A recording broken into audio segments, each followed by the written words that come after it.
the Know Your Gear podcast.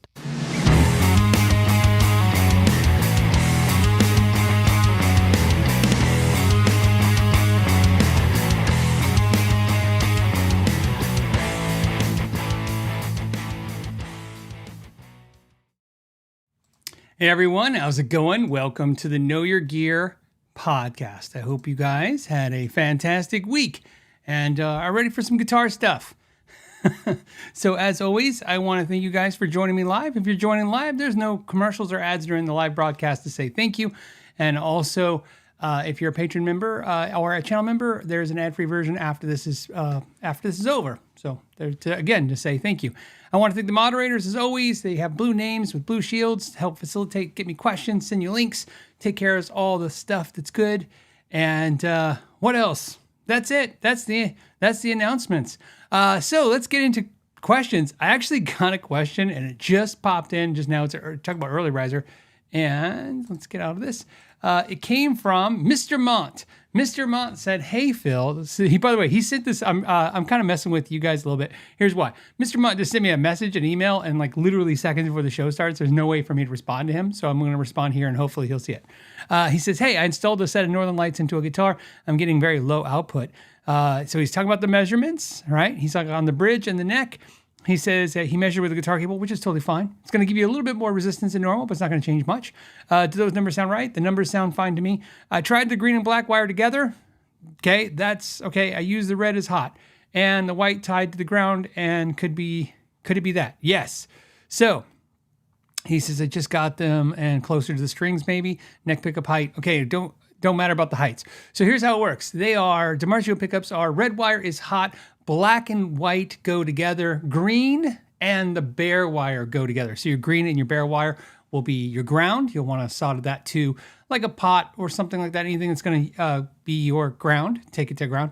And like I said, red is hot, black and white are your coil splits.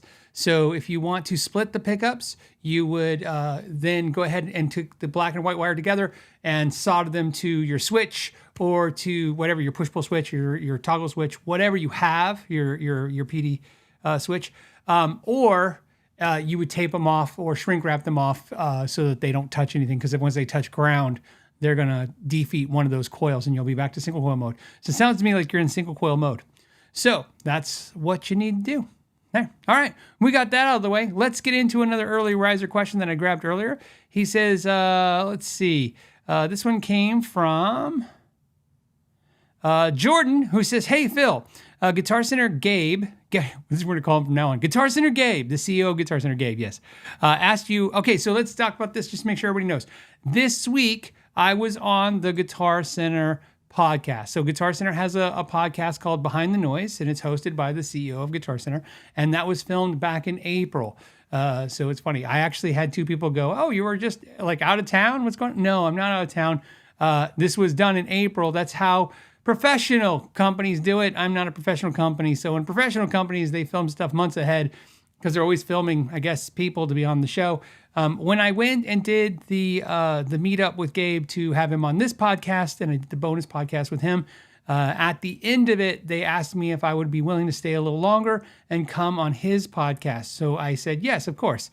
I've been asked to be on a few podcasts, and so I've gone on them, and it's not my favorite thing to do. I'm just being honest, but to go on podcasts, but it's fun. It's not fun. And so I went on, and he was very nice. I thought, oh, well, he'll put me to the grill now. And he was really nice. So if you guys didn't watch it, you guys can check it out. So thank you for that. If you wouldn't mind, I told my patrons this. If you go and watch it, please give it a like or a comment. And the reason is not because they need subscribers. They have 1 million subscribers, all that stuff. Because I don't know for sure. I went through their archive, and I'm pretty sure I'm the smallest, not physically, of course, the smallest person they've had on that podcast. I mean, they had like the drummer for like the Chili Peppers on it. They had a YouTuber, they had Marty Sports, but he's like 3 million subscribers. The reason why I say that has nothing to do with me. I don't get anything out of it. So you guys know, I don't, they don't pay you to be on a podcast. You don't get anything like this. If people watch it, maybe they come subscribe over here, but the odds are it'd have to outperform one of my normal videos to get it out to a new audience for the most part, which is not likely to happen. But what I think is if you go and let them know that you were excited about seeing a gear channel on, and maybe that's what you should comment is like, hey, more gear channels like this. It would be nice because I bet you they'd be more likely to bring on some gear channels onto their podcast instead of just having artists and stuff. And maybe that'd be fun too for you guys. I'm just letting you know. And so if you have a favorite podcaster, or if you have a favorite channel, maybe you can put that in the comments there. Say, hey, look, I like this. I think you should do more of it. And this is my favorite channel. Go ahead, and suggest other channels to them. They do read their comments. So, maybe it will help. It's just, like I said, it's just my thoughts. Because it could definitely help a certain size channel if they get on there, because it will put them on a bigger radar for sure. So there you go. And again, all the people who went on there and said positive things and put likes and stuff, thank you for that too. That was very nice of you. Then back to the question that I'm trying to finish now. Okay, so Jordan was asking, okay, so the Guitar Center CEO asked you how many guitars you own. He says, how many guitars do you own? But what's a better question to ask a guitarist about their collection? Have some ideas? He says he has some ideas, but he wants to hear mine. What I'm interested, I'll tell you what I'm interested in when I ask people. I always ask people a question, and not whenever I meet them, because it's not 100%, but most of the time, if I ever met you in public and you say, oh, hey, I know you from YouTube or something like that, you'll notice a lot of times I'll say, oh, cool, you play guitar? Yeah. What kind of guitar do you play? I really like to know that. I feel like it tells me a lot about you as a guitar player, right? You're like, oh, I play a Strat. Oh, I play a Gibson Les Paul. Oh, I play an Epiphone. Oh, I play a Harley Benton. Oh, I play an old, Silvertone. And it tells me not so much like how much did you spend on the guitar. That tells me everything. It's more like not what style of music you're in, but just where your thought process is. I think maybe I'd love to say it's because I own a music store and I'm like this. It has nothing to do with that. It's just I've been that way since the day I started playing guitar. I'm just interested in all guitars. Look behind me, Dane Electro, Paul Reed Smith, a Warwick, a Heritage, Fender, you name it. A Martin. There's a Martin on the wall. I just like all kinds of guitars, and the reason is different. Some musicians like the guitar that best suits them to make the music they want to make. So if you're making metal, maybe you get a guitar that's more metal. If you make blues, maybe some. Me, I have some guitars that are definitely for playing performance. So I'm like, this is the guitar that it's me, it's my sound, or it helps me play or perform in a way. But then as much as I feel like I love to play a certain style of music or a certain type of guitar, I like to fantasize and live in other people's shoes all the time. And there's just something cool about picking up the guitar that's not my style of music.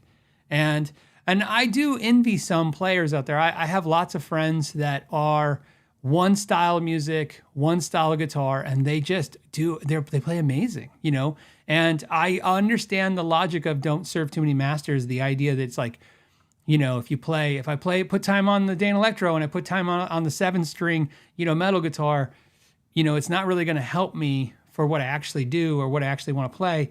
But I find that I put in a lot of time doing what I love, and then, and working on it. And then sometimes, like I said, I just need something. I need to fantasize about playing, the type of music that I really don't play very well. And it's just something about that. It's I've told you this, you go to a concert, and then usually afterwards you buy a couple more of their albums than you had before. I go to a concert sometimes and I just can't fixate on the guitar. I'm like, oh, if I just had a guitar like that, I could play like that. And I try. And I think it's important. Here's why. I've chased a lot of types of music over the years, trying to play that style of music. And not... For me, the realism was certain styles of music, although I love them, I'm not made for them. I don't know what it is. Like, I can appreciate them. I love them. I know all about them, but I just don't have that technique. So that's a question I like. What kind of guitar do you own? Guitar collections, when I ask, I don't really ask about guitar collections. It's not something I ask about people. If you notice, I feel awkward when people ask me. I was awkward when he asked me. They edited it, I think, they took 6 minutes total out of the entire interview.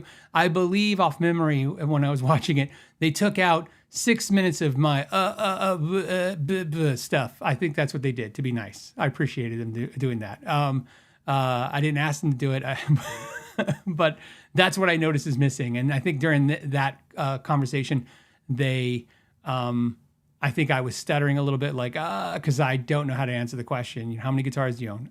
It sounds like an easy question, but in my world, it's like, well, what do you say? Here's how many guitars are physically here right now, but also how many guitars are in my personal collection. It's to me, like I said, there's a personal collection and a YouTube collection, I guess, because some guitars, like I said, are visiting.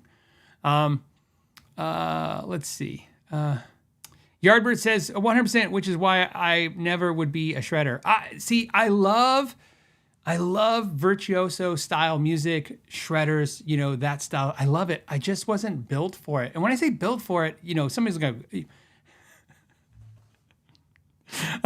I'm laughing because I was about to say something that I actually have heard before. I was going to say, a lot of you are going to say, just practice more. The reason I'm laughing is I was at an event in 2020, in January of 2020, and at the event was Rick Beato. It was one of the 2 times I bumped into him, and I've never had a conversation more than 13 seconds with him. But what happened was, I was talking to RJ Rinquillo. I think I told this story before, and I was talking about what I'm telling you right now. Like, I was never really built for shredding and that style, like, in other words, when I say that, I don't mean physically. My fingers can't do it. My hands can't do it. I just mentally, just that the time put in that, it just does. That's not where I can do things. I can't spend 10 hours just scaling, playing scales. Like, it's just not something I'm interested in. I'm more interested into playing music. I can play music for 10 hours, but just scales, it's just not as fun. And I remember I'm saying that, and then Rick Brown was like, just practice more. I said, well, that has occurred to me to practice more. But again, kind of like what Yard was saying, it's not something that I want to do. And that's essentially, the bigger takeaway. It's when you go to practice that style of music, I love listening to it. I love watching it. I love the idea of me even doing it, but only in the idea of I like it. It would be cool if I could do that, but I don't really want it that bad. As I'm a bass player. A slap bass is something that I definitely wanted to learn, so I put in my thousands of hours on that. So I know that if you want to do something, you can just do it with practice. I don't know. Okay.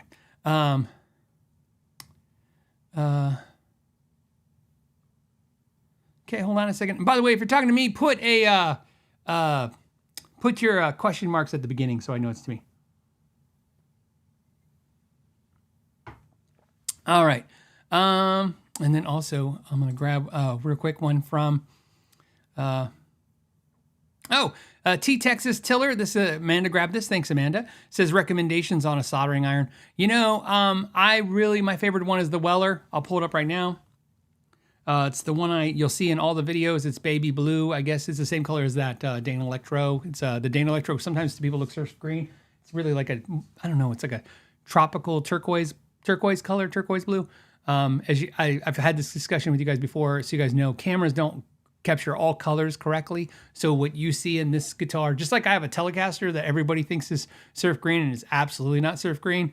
It's again like a tropical finish or more like a seafoam green, and just every camera captures it as either a baby blue or as a mint green kind of color. But anyways, I just want to double check before I recommend it, because every time I recommend stuff now, I also have to go look to see how much they've jacked up the price, because everybody, oh my gosh, it has gone up so much. I thought I remember it being like $80, $70. Okay, maybe I'm wrong. Okay, so let's go to it. Here's what it is. The Weller 70-watt digital soldering station. Okay, right here. And I just realized I have the wrong here, like this. Whoa, like that. That's it. And $115. And why I like it, let me move this so you can see better.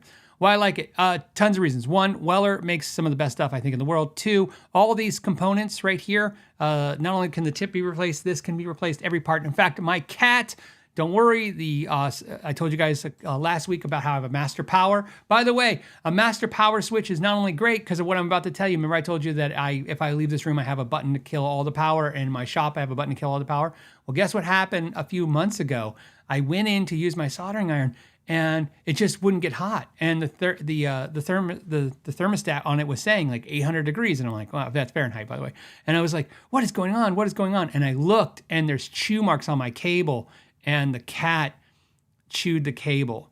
And luckily for the cat, the power's off.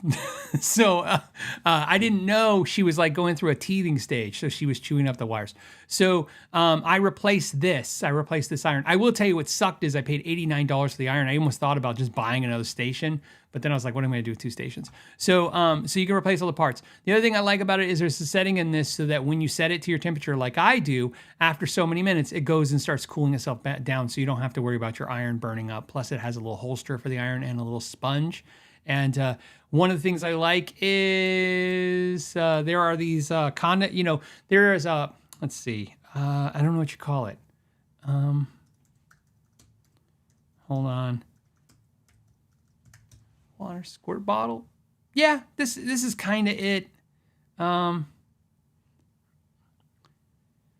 mean, these kind of work. This isn't exactly what I have. It looks like a condiment bottle.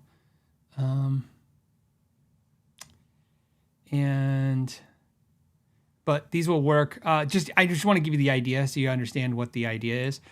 You can get these little bottles like this. I got mine at the dollar store. They look like ketchup bottles. You can actually get like a ketchup mustard bottle if you want to, but mine's clear, and I write water on it, with a Sharpie.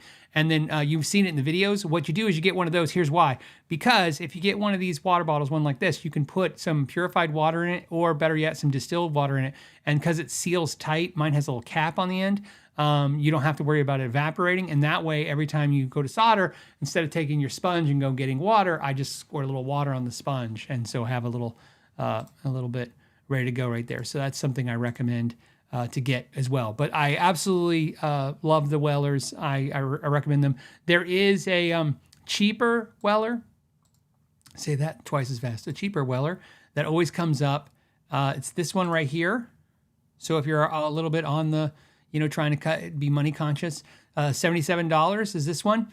I've never specifically owned this one, but I have 2 friends who bought this one for the same reason. They were just trying to save a little scratch, because I get it. If you're only going to solder every once in a while, I get why, $100, $150, whatever. It's going to be a lot.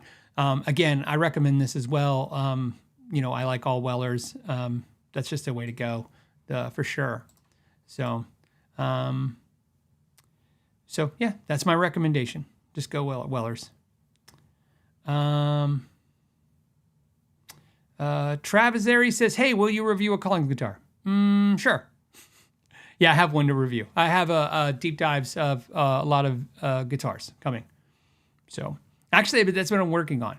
Whenever you see a slowdown in content creation, besides the whole Fender fiasco, which really locked up a lot of time, I'm working on when I did the Cortec video, you'll notice the same thing. The Cortec video was such a big video to make. In other words, big, like time suck. The video I'm currently making now is actually taking more time than the Cortec video. And so once that video, which you'll know what it is when it comes out, as soon as it comes out, you'll be like, oh, okay. And then you'll know this is my big like documentary little video, like the Cortec's like more of a documentary type video. Videos like that are very, I don't want to bore you with the details. Just to say they're very hard to put together, but on top of that, there's a lot of back and forth for fact checking and fact verification, because of the fact that it's not so much like an opinion piece. It's more of like here's some information you should have, and also I need to make sure that information is accurate. So the Cortec video, I think I ended up doing like 3 different fact checks on it. And before I was 100% happy to release it to you guys.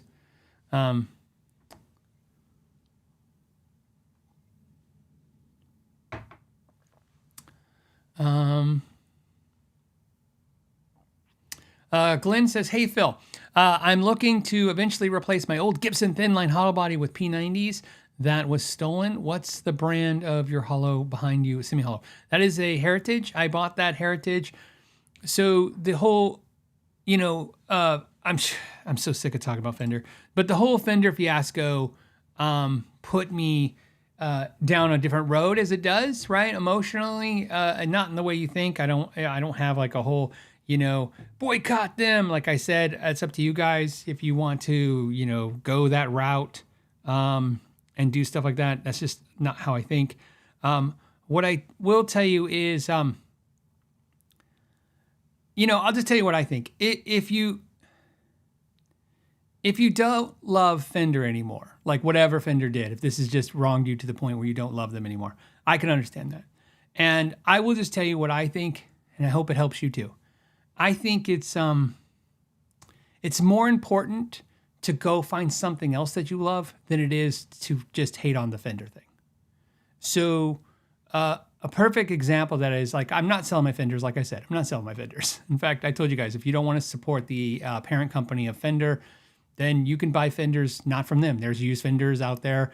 There's so many used Fenders. Like I said, there are entire stores that just sell nothing but used Fender and have for decades and will continue to do for decades. So you can buy the brand if you want. If you don't want to, because, just the way you feel about this whole thing, I'm not telling you how to feel. I'm just telling you that my best advice is go find something new to love. And a lot of people are like, don't give Fender your money. Well, it's not so much just don't give Fender your money. Give your money to somebody else, somebody that you appreciate. Give it to a company you appreciate. Maybe show them some love. And, not only as a guitar player, but as a content creator on the channel, I've tried to spread the love, so to speak. Look, the wall changes behind me every week to week. That's mostly for entertainment purposes now. I used to never put any thought into it until my wife started watching the podcast and telling me, man, they really notice all the different guitars and they really get excited when you change the background up. And I'll tell you what I do, and you can watch it on a regular in the week if you'll pay attention. If you look behind me right now, I try to put a smorgasbord of guitars up there look, there's 1,000 of you live. I'm trying to appeal to all of you for something interesting for you, visually stimulating. Obviously, I'm not visually stimulating. There's a Warwick, there's a PRS, there's a Kiesel, there's a Dane Electro, there's a Martin, there's a Taylor, there's a Nags, there's a Heritage, there's an Emerald, there's a Gibson, there's a Fender. So notice I generally will not try to double up the brands too much, and make it a little different, especially if I have stuff, here on visiting. The Heritage I bought, and how I bought it was I decided I wanted to buy a hollow body. And I was looking at semi-hollow bodies, and very long story because it's very boring. I bought a guitar from Sweetwater. It's a PRS. I'll just tell you, I bought a PRS from Sweetwater, and I got it, and I just did not like it. There was nothing wrong with the guitar.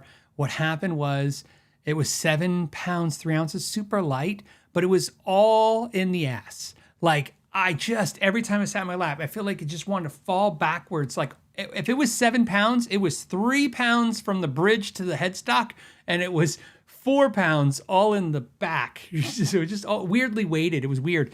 And I just wasn't liking it. So what I do when I have a situation like that, because you can return it. They don't usually charge you a restocking fee. You just don't get your shipping back, right? They charge you for shipping. I reached out to the sales rep. I told him, I said, hey, look, nothing wrong with the guitar. It's a great guitar. I should love it. I don't. I want to return it and get something else. And I said, hey, I think I'm going to get this hollow body Heritage, which is what I should have done in the first place. I will do a video of the Heritage that I bought. I absolutely love it. It was rather expensive, but less expensive than the Gibson. And it's not necessarily, I didn't buy it because it's not a Gibson. I wasn't going that route. It's the neck. I just took a chance on the neck being great. I read a lot of reviews, as you guys do, and I watched some videos talking about how it's a 60s thickness, but rounded on the back, which is like my favorite Gibson style neck, and that's what it has. And absolutely, I'd say best hollow body I own for sure. Absolutely. So really, really happy with it, to say the least.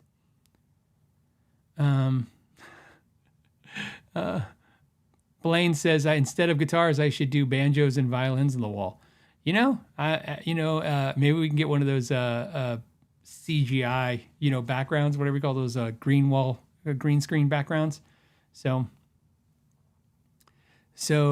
Brian wants to know, are you wearing layers in the desert? I don't wear layers in the desert. No. Here in Arizona, I try to wear is just, shorts and a t-shirt all the time. That's usually the go-to outfit. So Here in the office, I'll wear something different. I wear if I wear a collared shirt, I always wear undershirt. So that's why if you're seeing I wear 2 shirts, it's just because if I wear a collared shirt, I wear undershirt. Just how I do it. Because I don't know how to do it, man. I don't want to button it up so I'm like this. And I don't want to, and I don't want to be like, yeah, look at my chest hair. I don't have any chains or anything. I don't wear jewelry, so I don't have anything to, like I told you guys, I tell you guys all the time, you really, really have to understand. I have no interest other than guitars. I have no jewelry. I have no watches. I have no nothing. It's just, I don't have any of that stuff. So yeah, I wear the undershirt on a collared shirt so I can keep the button open, but not look like I'm, in a nightclub being like, hey, ladies. The 70s came back. All right. Let's see. Kurt says, do I like the Heritage more than 335? The answer is 2 things. 1, first, absolutely yes. 2, they're not even close to the same guitar because this is a full hollow. The Heritage is a full hollow guitar, and the ES335 is a semi-hollow. In other words, has a center block. So this Heritage is 1.5 pounds lighter. It resonates much louder, and so absolutely. I like it so much that I almost want to buy the Heritage version 335 and then sell my Gibson 335. The only reason I haven't even done it yet is I don't have time to sell my Gibson right now and go through all that because I got to sell that first, right? But also, I don't know. I just don't have time. Let's just talk about that. So let's start with that.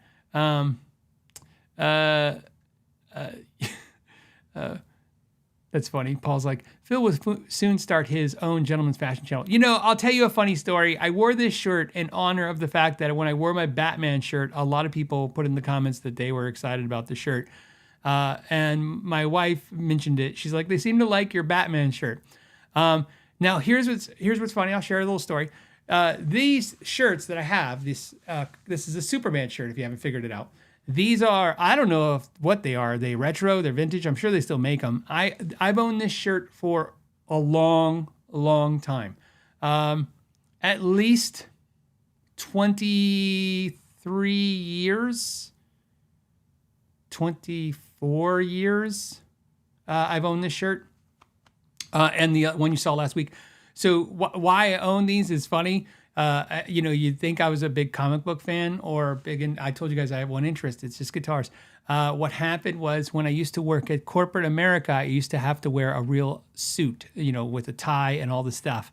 And then the company went to work casual, which was I had to wear no tie, but it was a collared shirt and slacks. You could do that. You didn't have to wear a tie. We were super excited. It was really great. It became optional to wear your tie and a jacket. Just you could wear a dress shirt and slacks. And then what happened was the company decided one day to say, because people, employees were getting sent home all the time, work casual become a nightmare in the office. So employees would get sent home because, they were not properly dressed, and it became really difficult to figure out what is work casual. So what happened is we sat in a committee, the managers, and we kind of rolled out some new wording for what was casual. And it was simple. It was shirts don't have to be tucked in. Collar, must have a collar, must have buttons, right? Must be slacks, or we could allow jeans, but no holes, no wear, right? And what happened in this is, as you can imagine, at the time I didn't realize I was like this, but I think I'm like this now. I thought, hey, I don't actually, it's the as a manager, I thought it'd be fun. I went out and bought all these comic book shirts because technically this was considered work casual per the policy. Why did I say the policy? Per the policy. And so I would wear these. This was my corporate gig, shirts.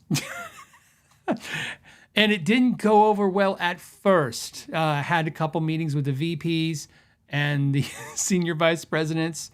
And the problem was this attire was technically bulletproof from the policy. It didn't violate the policy in any way. And I thought it was fun. The employees liked it. And of course, I thought it set like some kind of standard with my teams, which was, look, this is what I'm wearing. You do whatever you want. Obviously, follow the rules. So I used to wear these all the time, is what I'm trying to say. And I used to have lots and lots of these. And then over the years, I stopped wearing them because I started working in a music store, obviously, because I had my store.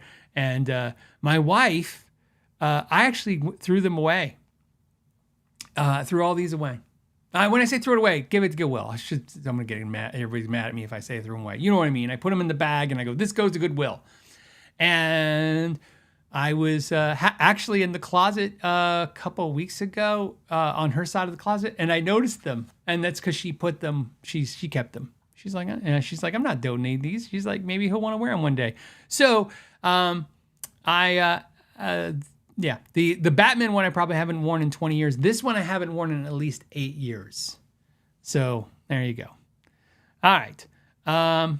So that's my boy, did we go off the rails?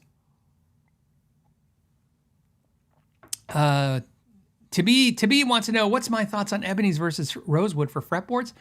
I think it's just aesthetics. There is a feel difference, especially if the Ebony's really buffed smooth. It gets really hard, and it feels the grain is so tight. You don't really feel the grain underneath your fingers, if that's a thing. But ultimately, when they say, "Oh, Ebony's a brighter sounding wood," I always argue again, just like the all tone wood debate. If it's true, it's definitely true in the smallest amounts. Like I said, I always kind of go from the whole like, hey, I don't want to argue whether or not tone wood is a real thing, whether it's a neck wood, a body wood, or a fretboard.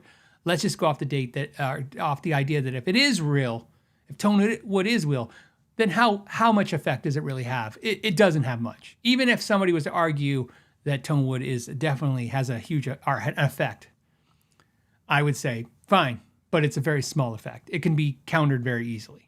I would argue, if you want to argue about fret material like stainless steel is brighter than nickel silver, I would say yes. So look, let me put it this way. I would argue, just off theory, that a rosewood fretboard with stainless steel frets would sound brighter than a ebony fretboard with nickel silver frets. I'd give that argument. I think that's a good one. So yeah. Okay. Let's keep going. Okay. Let's see. Oh, so everybody always asks about those. That's so funny. I'll just bug generator says, Phil, there's always a lot of hype around the Fender Confi pickups. That's how I say it. Confi pickups, wide range humbuckers, but I've never seen you talk about them. What's funny is I must have done a video once about them somewhere because I owned a set and I tested them and checked them out. I just never thought anything of them. It's not a thing like I would, if I bought a guitar and they had them in there, there would be no desire for me to take them out, but I've never sought them out. In fact, there's just nothing, nothing about that. It's kind of like the Firebird pickups. I bought a Firebird. I did the video on the Firebird and everybody's like, what do you think of the Firebird pickups? And again, it was one of those things where I'm like, I don't know. It's not that it's bad or good. It's just nothing specifically that I was seeking out. So I don't know. What's funny to me is, and it's everybody's age is going to really affect this because again, where you are in the moment of history of guitar, you got to understand when I start playing guitar, all 70s stuff is crap. I'm not telling you that's a fact. I'm telling you that's the mentality of like the guitar player at the time. If you were a young guitar player in the 80s, a young guitar player in the late 80s, especially me, I started playing guitar in 89. In 89, you would go in a store and even the Fender Pro Gibson guys would tell you that the Gibson, and the facts were they were a nickel. You could go in and get a 70 Strat for nothing if you wanted it. Big headstock, 3-bolt, thing. Get the Fenders with the Confi pickups, that stuff. That was rotting in stores. No one wanted that stuff. No one wanted a Gibson Les Paul. One of my good friends, Thor, we're about the same age. I think I'm just a little older than him. And he'll tell you that all he wanted was an Ibanez. Like I think he wanted an Ibanez shredder guitar in like 89. And he went in a store and he had $300 and they sold him a Gibson USA Les Paul. He still has it to this day. He goes, I guess it worked out for me in the end. But he goes, at the time I was so sad. He's like, I had $300. I'm looking for a good guitar. And the store owner was like, I can sell you that Gibson over there. No one wants it. And I think a lot of people, especially younger people, are like, that just sounds like crazy talk. It's absolutely not crazy talk. It was just how it was. And not only was Fender and Gibson not a favor for the most part at that time, for the most part, the 70s era stuff was just not considered very good. And I know nothing about that other than that's what it was told to us all the time. If you were a young player, you were just told that that stuff was garbage, that the 60s era stuff was good and the current stuff was good. There wasn't a massive desire to get this old guitar thing going. You know, it was always like the newest guitar was always the best guitar kind of mentality. So, like I said, my early years, I didn't put a whole lot of stuff in there. From the pages of the boys, says, "Hey Phil, do you think that the Northern Lights are compatible with a 27-inch baritone guitar? Which version would be better in a mid-tier? Which version would be better? I'm a mid-tier patron. Okay, but I missed the first batch. Oh, okay, I understand. Yes, they would. I would actually argue if I was gonna recommend those pickups to someone putting in a baritone, I'd actually put in the Northern Lights in the neck and something else in the bridge, or I put the Northern Lights in the bridge and something else in the neck, or two sets of Northern Lights, but not the Northern Lights Plus. The reason is because the Northern Lights Plus is the Northern Lights, but just like I said, it kicks the amp a little harder, and I would imagine with the bigger strings and the tighter tension, it might be a little throaty. But you might like that. But if it was me, I would not. That's not what I would put in the guitar for myself personally. If I had like for instance, if I got a Kiesel baritone guitar, I would probably put, if I was going Dimarzio, I'd put the Northern Lights in the bridge and like a PAF 36th anniversary in the neck, or some version of that, or like I said, Northern Lights in the bridge and then put, a 59 Seymour Duncan in the neck, and again, or any kind of PAF style pickup. That'd be my choice for that, but I don't know. And then keep in mind, I don't believe that Northern Lights are like they solve all problems. So again, it's not even a set I would consider. Like if I had a baritone, I wouldn't seek putting those pickups in the guitar at all. Not because I think it would sound bad.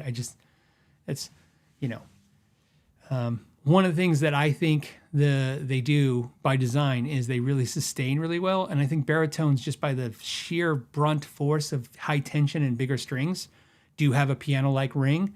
I don't think the pickup is going to help that. It's not going to hurt that by any means. You can understand part of the charm of a pickup sometimes is the magnetic field and how it's interacting with the strings. And a baritone doesn't really need a softer magnetic field because, the idea of a stronger magnetic field, the problem is that the string as it oscillates, it's kind of pulled down aggressively and it slows down, right? I like to think of it like heavy boots, right? It's just you're trying to run, but you got heavy boots on. And I would think if I hit this, the low string on a baritone guitar, it's going to ring. So I don't know if I would need a pickup specifically to help that, where the Northern Lights would be more about helping sustain and keeping the note ringing more.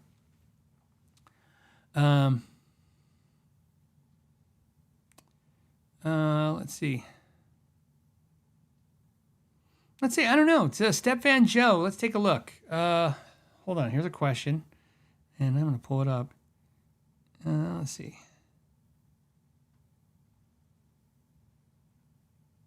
Okay, hold on one second. Okay.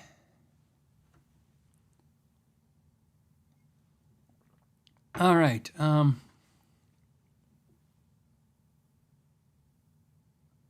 on. All right, hold on. Reports. Okay, cool. All right, so it's what I thought. Okay, so his question is, Step Van Joe says, "Hey Phil, is Guitar Center closing stores as a whole to shave off dead weight? I went to my GC last Saturday just to find it closed permanently," but he didn't say where. So I'm aware of when I talked to Gabe, and somewhere in that discussion we talk about this. They are closing some stores that are redundant. This is their, what I did is I just did a double check just to make sure that information is still accurate, and it looks like that's still accurate. So if you have a Guitar Center and it closed recently, as of the information I have as of right now something could have transpired very quickly. Who knows? Business is fluid, and especially in this market.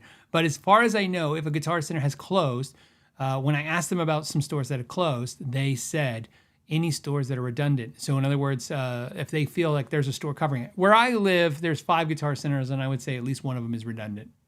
Like, 5 Guitar Centers you don't really need all 5, I think. But I don't think there's a problem with all 5. I'm just saying, like, if one of them closed, I wouldn't be like, whoa, that's horrible. I'd be like, I would, but I mean, I wouldn't be like, whoa, what's going on? I'd be like, oh, okay. Yeah, there's a little crossover there. So that's what I think that is, but I don't know for sure. So you got to understand, Mike, so where the problem always is like, they let me talk to the CEO of Guitar Center for an hour twice, and then I went on his podcast once, and then we talked briefly for about 30 minutes, all in total. Besides that, and then I talked to their team a little bit. But I mean, I'm not really in the know with them a lot of things, right? I do want to say, just because sometimes I don't want to confuse everybody, I did spend the day with their Mitchell team, and that was a request they had made of me, and that's going to probably come in August. I think they're going to be announcing a new Mitchell lineup to you guys, and a new business strategy for Mitchell guitars. And they only asked me to come because they wanted to see if I could, find any holes in the idea, or because I already had bought some Mitchells and did some videos and stuff. They wanted to see if I saw anything problematic with the new way they're looking at things, and that was a favor they asked of me. And so and to return the favor, I asked them a favor, and they helped me too. Which is the favor I asked for was, could they get me into the Taylor Guitar Factory? And they made the request to Taylor Guitar so I could get into the factory, which really helped me because when I do factory tours, one thing everybody's like, you should do a factory tour here. And I go, like Heritage, everybody's like, you should go do Heritage. I reached out to Heritage to do a factory tour. They weren't interested. And then people go, I go there, and they just walk you through it. And I go, when I go to a factory tour, I need permission to film everything. And I want to get access to everything, not just the preloaded tour of stuff that they say to everyone. I usually have a mission involved. You'll see on my next video that's coming, the factory tour is coming out about a week or so. You'll see, I was there to learn something that you don't know. I'm not here to show you what you can already find on YouTube, just because I don't want to film a factory and then go, look, you can watch my video of a factory too, right? I want to present something hopefully educational to you guys. Let's see.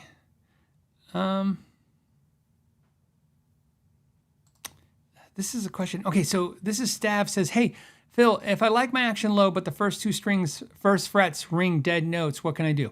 Well, you could check on if they're ringing dead. Obviously, on the open strings, it could be your nut slots are cut too deep, but you're saying on the first frets, so I'm assuming it just your neck needs relief. So your neck might be overbowed, in other words, have too much tension on it, or it might be too straight. Sometimes a straight is bad enough.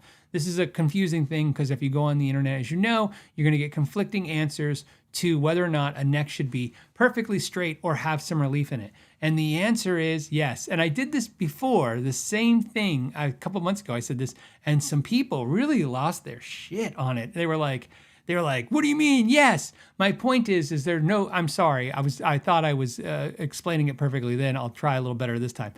There is no right answer on what actually the neck relief needs to be. And why I say that is that when a builder tells you the neck should be perfectly straight, yeah, in a perfect world and everything is equal, a neck should be perfectly straight. How amazing is that?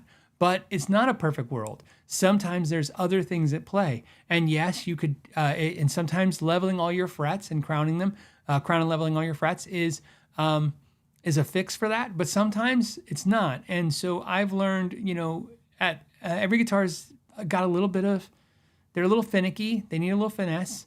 Not all of them need a little bit of relief. Some of them are perfectly straight, and some of them move and some of them don't. And it's just because we took something that was alive, we killed it, we threw it in an oven most likely, because even before they did roasted necks, they were kiln drying stuff for decades and decades and decades. Then we drilled it, shoved a rod up its ass, and then stuck it on another piece of wood. So essentially what I'm trying to say is that sometimes it needs a little adjustment and care. So in your case, and sometimes there's a slight twist in the neck, and some people get really up in arms about that, freaking out there's a twist in the neck. Look, famously, John Mayer's black Relic Strat has a twisted neck. He's talked about it many times, about how they replaced neck after neck, but for some reason it never felt and sounded and played the same as with the original neck. So he plays it with the original neck that's still twisted. Sometimes necks have a little twist in them. You can sometimes steam that and fix that. Sometimes you can correct the frets. And sometimes if you just make some adjustments and it plays right, and you don't obsess about it, you'll be fine. You know, I mean, it's just not, you know, like I said, it's hard to get perfection out of a piece of wood.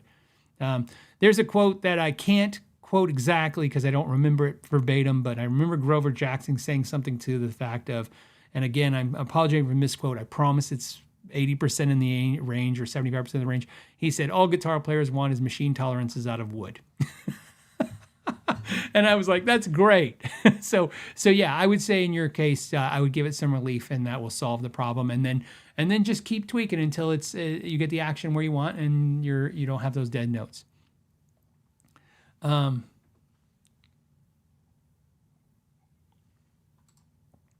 right. Oh, that's interesting. Saint Strickland says, Phil, I'm considering buying a Silver Sky Core model, and I'm hesitant because I hear the radius necessitates a higher action. What were you able to lower the action on Silver Sky? It's in the video. Whatever the action is, that's what the point of the deep dives is. Whatever it was is what it is. I was probably shooting for 2 millimeters. The thing about the action is I used to, before I had a YouTube channel, run my action a lot lower than I do now. And the reason is because I learned two things. I learned it through trial error, and then of course interviewing people like John Petrucci or I don't know, like the others, right? Michelangelo Badio, whatever. When Steve Vai, when you talk to them and I ask them questions and stuff, I learned this kind of like that. This made their answers made my journey make sense, which is on YouTube when if I run the action too low, people will put in the comments, the guitar sounds thin, the guitar sounds too bright, no matter what I have in the room, no matter what I record. And I learned that instead of adding bass to an amp, I can just give a little bit of relief in the neck or raise the action, the saddles, whatever, just give it a little action, get that string to spin without kissing that fret as much. And then all of a sudden you guys go, oh, that sounds really warm and beautiful. And so I kind of learned over time that I found the spot for me. The spot for me is about 2 millimeters to 1.75, where I feel like it's low enough to where I can play, but it's not kissing the frets so much that people notice that the guitar doesn't sound very good. And so that's where I've kind of learned where to be on it. Everybody's different. And so, if you're not recording all the time, you can lower your action more. The reason I mentioned the guitar players kind of helped me, these famous, amazing guitar players, is because what I learned is they do that and they actually know that, what I'm saying, and they actually kind of adjust. What I mean by that is they record their guitars sometimes with higher action and then play on stage with lower action. And that makes total sense because people aren't critiquing the recording as much on a live performance. You're not listening to every detail and going, oh man, I think his tone sounds a little sizzly, right, when he's running distortion. So they tend to do that. In the Silver Sky, what I can tell you is it's a 7¼ inch radius, or 7½ inch radius. What are we, 7¼ inch radius. And out of all the 7¼ radius I've ever dealt with in my life, I would say this is not only one of the best ones, but the most consistent one. So you will get the action a lot lower than a normal one. But if that's something to concern you, there is a fix for that. First of all, you can always get the SE, which has 8.5. Or you can get the Mark Lettieri, which is basically the same guitar. It just has different pickups, but it has a 10-inch radius, and there's an option there. So I've said this before. I've owned 2 Silver Sky cores and 1 SE. And so PRS sent the SE, and I liked it. It was great, but I didn't love it, so I didn't stay. They actually gave me a Silver Sky core early on. I was one of the first channels to get a review of one, so they sent one to me, and then they didn't claim it back. They said you can have it. And I kept it for a couple years and just was finding myself not playing it, and I sold it. And then when I sold it, I don't know, remember, you'd have to go through my videos, but you'll see it, because the original one was like silver, and then the second one was gold. The second one I bought because I was like, oh, you know what? I really miss it. And here's what I said, and I'm trying to almost quote myself now, which is really hard to do a couple years ago, when I said, the John Mayer Silver Sky is a great guitar for John Mayer, but it's not a great guitar for me. Everything everyone says about it, I agree with. It's built well. It sounds fantastic. It is constructed perfectly, whatever, all the great things you can say. I have the same opinions. But deep down, it just didn't, it wasn't me. There was things I wanted and it didn't do, and so I switched back to a Fender Stratocaster. That's what I was like, okay, I'll get a Stratocaster. And then I've used my Delos, but my Delos is wired differently. I would consider that more of a modern take on a Strat, because it's all humbuckers and modern and thinner neck, and standstill frets. So it's like that I love, but I love it a different way. And the John Mayer guitar, I think of it like more of I'm going for a vintagey Strat kind of vibe. And so I went back to a Fender, and that's what I did. Yeah, and nothing wrong with the Silver Sky, but that's why I did it. So in your case, you don't have to go with Silver Sky. It sounds like it might not even be the right fit for you. There's nothing wrong with that. There's other there's other choices of Fender style Strat guitars out there, and sometimes you might want to check out other ones too. Although Silver Sky is great, I also like a lot of the others that are out there as well. How are we doing? Oh, good. We're doing good on time. I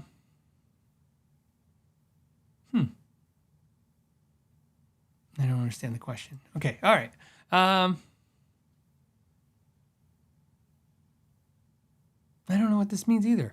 Okay, let me try this. Super Trav says, Phil, these are all coming from Amanda, by the way. Thoughts on guitar shows. Oh, guitar shows. I'm thinking like a TV show. He's like, thoughts on doing a video on one. Okay, I think I know what you mean, Super Trav. You mean guitar shows like where they buy and sell guitar shows. There's like one in Texas, all that stuff. I usually don't go to those.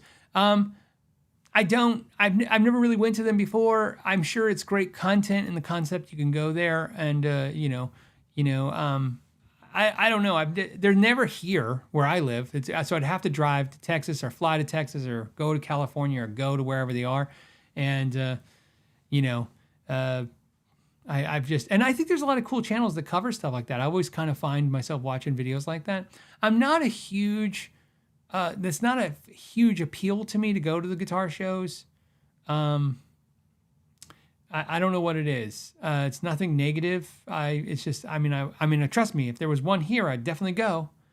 So, but there's nothing, never grabbed my attention really is what I'm trying to say. Because a lot of times they're broken into sections. So first section is vintage stuff I'm not really going to buy. Then the second section is expensive stuff I dabble in, but again, not on a whim. I don't have on a whim high-end money. High-end guitar money for me, like when look, there's some really nice guitars behind me, like that Heritage. You got to understand, a guitar like that is a process in my brain of justification. What am I going to get rid of? How am I going to justify the money? Right? Like it's a whole thing, and it takes a while for me to pull that trigger. I very rarely am in a store and I'm like, wow, $3,000, why not?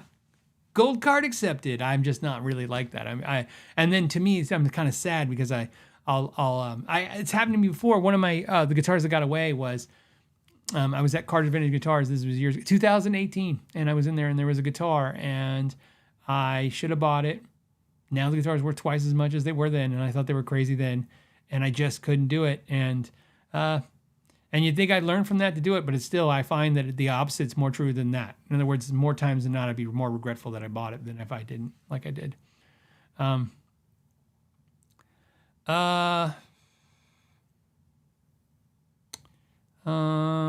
have no idea. So MW Card says, are the new G&L guitars out of Nashville any good? I don't believe there is any in G&L guitars out of Nashville.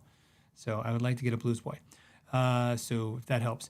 There are, as far as I know, and again, I'm just going off the information I have. As far as I know, there are no G&L guitars. So here's how it works. There are G&L guitars that are at dealers because G&L had guitars. They sold guitars before they closed, and those dealers still own or possess those guitars because they buy those guitars. Okay, so that's one way you see new G&Ls to this day. I think Guitar Center is sitting on some new, not only used but new.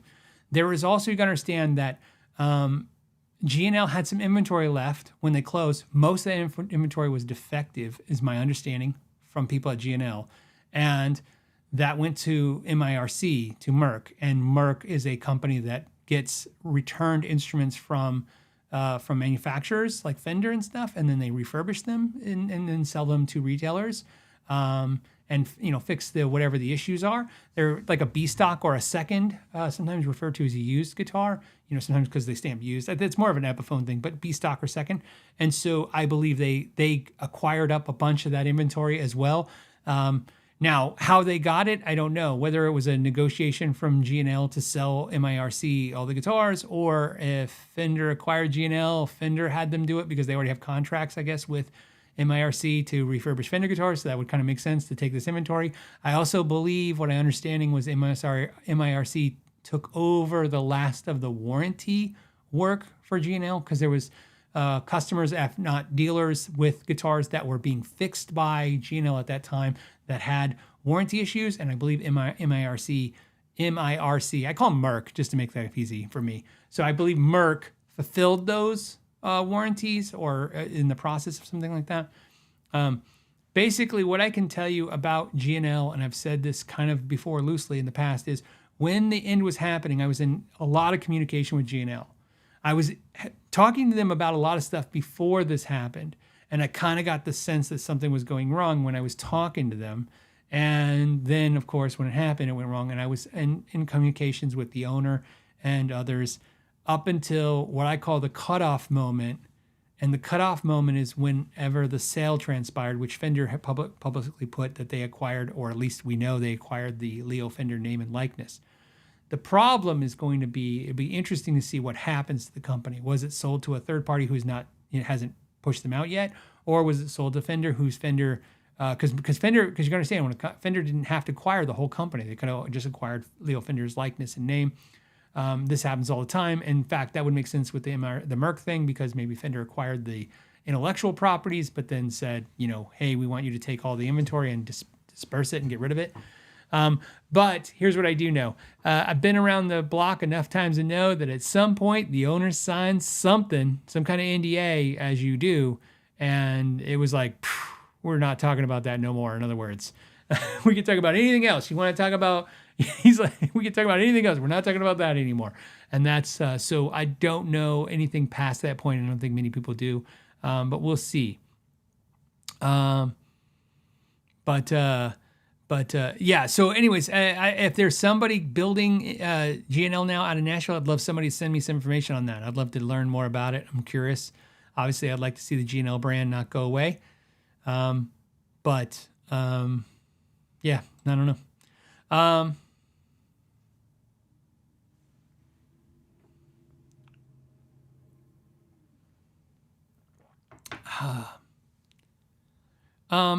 Okay. So this is a good question. And I need what do I need? I need this. Can I make this bigger? Yeah, I can. Oh, good. All right.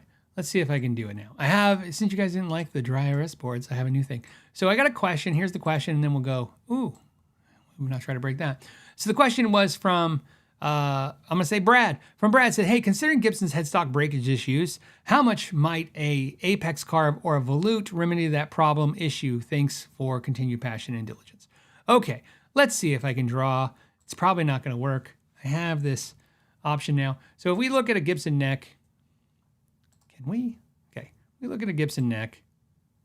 What's funny is as soon as I do this, okay, so this is the Gibson neck, and this is your Gibson headstock. I don't know why. I can't drive with this thing.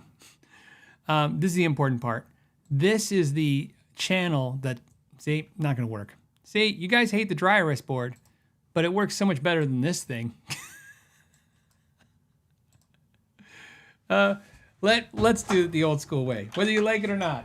Okay, where is the dry erase board? Right here. Hold on a second. This is important because I think this is a very illustrative way to explain the Gibson headstock. Okay, so ready? Let's hold this right here. So we have the neck. This is the important part. And then we have the headstock, 17-degree angle. And what people don't really seem to understand is that when they break, it's because there's a channel for the truss rod right here. And it goes to here. See? And then your truss rod's right here. And then what happens is it makes this part extremely thin. So this is why it cracks. It usually splits like that. So if you add a volute right there, you're taking the thickness and you're making it from here to here, right? These 2 points, which is making it much stronger at the break point. So that does help a whole lot. That's why Gibson did it. There are Gibson Les Pauls with a volute. It was totally done in the, and why don't they always do it? Well, because guitar players are guitar players, and because they're like, hey, it doesn't Because it's not the same. It's not the same. It doesn't sound the same. See, if you put a volute on it, apparently it kills sustain or kills the tone or kills the mojo or doesn't look right. I don't know. Me personally, like I said, give me the guitars that look like they're the old school stuff, but give me the new modern features. I have no problem with that. But that's not, I don't think, is a common as a philosophy. I don't think a lot of guitar players think like that. So somebody's like, this week's thumbnail. Okay, so let's go ahead and do what? Should we do Guitar of the Week? Let's do Guitar of the Week. Guitar of the Week's different. This was a question that came in, and I was thinking about this going forward. A lot of Guitar of the Week might be a lot more fun if it's specifically people ask questions, especially on the Know Your Gear channel where where we have the sections of this podcast and stuff. A lot of people go, "What is that guitar behind you? What is this guitar? Why do you have this guitar? Do you still have this guitar?" Boy, do I get asked all the time, "Do you still have this guitar?" And or do you still like that guitar? Or what it is that you like about this guitar. This is a guitar I got asked about a lot, and it's because it's a very nice guitar, but very expensive. They saw me do a deep dive on it, and then they were like, "Do you still love it? Do you still get it?" And especially since I bragged about it. And I think it came up this week because on the Guitar Center podcast, Gabe asked me, what do I think is the most innovative thing that's ever been done in guitar? And I said, I think in modern years, and I said, I think the spoke wheel truss rod, because it allows guitar players to adjust their truss rod with no skills, no effort, and pretty much no tools. And then I would say after that, it would be the action control neck by Taylor Guitars. So this is let me explain this. So this is my Taylor guitar. I did a deep dive of this. So we will do two things. I'll show it to you, and then we'll talk about it. But if you want to see a detailed deep dive of this guitar, there is one. This is my Taylor, Taylor Next Generation Builder's Edition. It's too many things for me to remember. All I remember is the A14CE.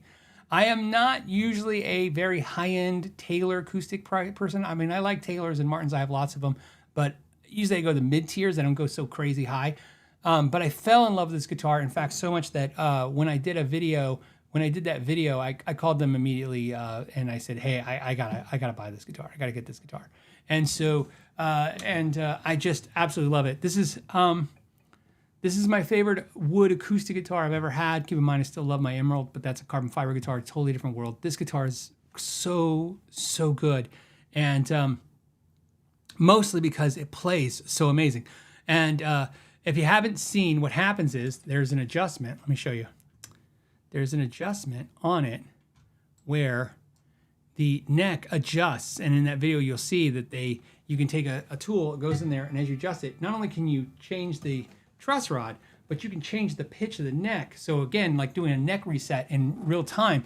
The action on this guitar is 1.5 millimeters off the 12th fret. It is so low. It's 12 gauge strings. Let me give you a tune up here.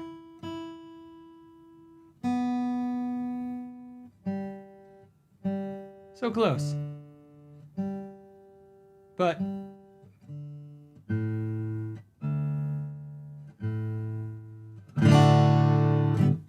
more time. We're good. We're still good. That was a one. Sneaky. It's drifting. There we go. All right. So I want to show you a couple things I thought would be fun. So let me just show you what it is. Again, this is the Taylor Next Generation Builder. So this is the newest one. It's got a scalloped V bracing. It's got an Adirondack spruce top, and it's got a scooped V class bracing. All that stuff doesn't matter to me. I'm into acoustics. I work on acoustics, but I'm not a super acoustic aficionado. I'm not going to sit there and just have like 10 super high-end acoustics. The main thing is I said this to actually Andy Powers at Taylor. I said, this guitar allowed me to have an expensive acoustic because the problem with living where I live in Arizona is not only do tops crack, which is always scary, but a top cracking is something I can cleat it and glue it and it's going to suck. But neck resets sometimes become problematic because, like I said, this neck dries at a different rate than the body, and having this action control neck was just fantastic.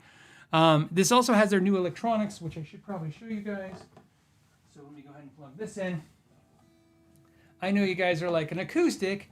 I always feel like I lose everybody once I go acoustic, but I think it's important. Okay, so let's switch cameras if we can. Here we go. Throw my pick on the ground. We'll get a new pick out of the drawer. I'm going to play acoustically, because that makes sense. Acoustic. Man, I love this. Let me move this microphone so you can hear. You probably want to hear.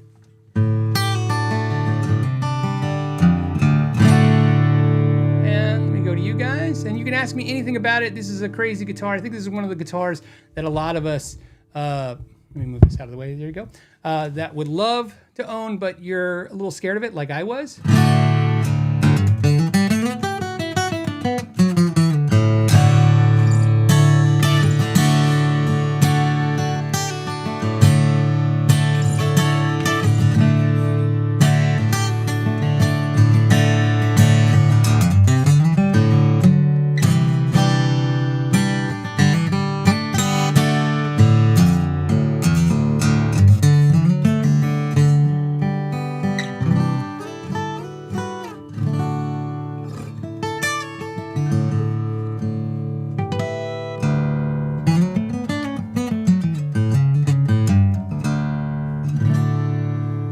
Love it. It's loud. It's not as bright. A lot of Taylors get accused of being really bright. This one is bright, but it's and so you know, for true transparency, Shauna thinks my Martin sounds better than the Taylor, but she thinks it doesn't matter what she thinks. It doesn't matter what I think. And I told her that I can play anything on this where I have trouble still on some of my other acoustics, especially the Taylor or the Martin, where it sounds great, but again, just you get the action low, but it's still just not the same.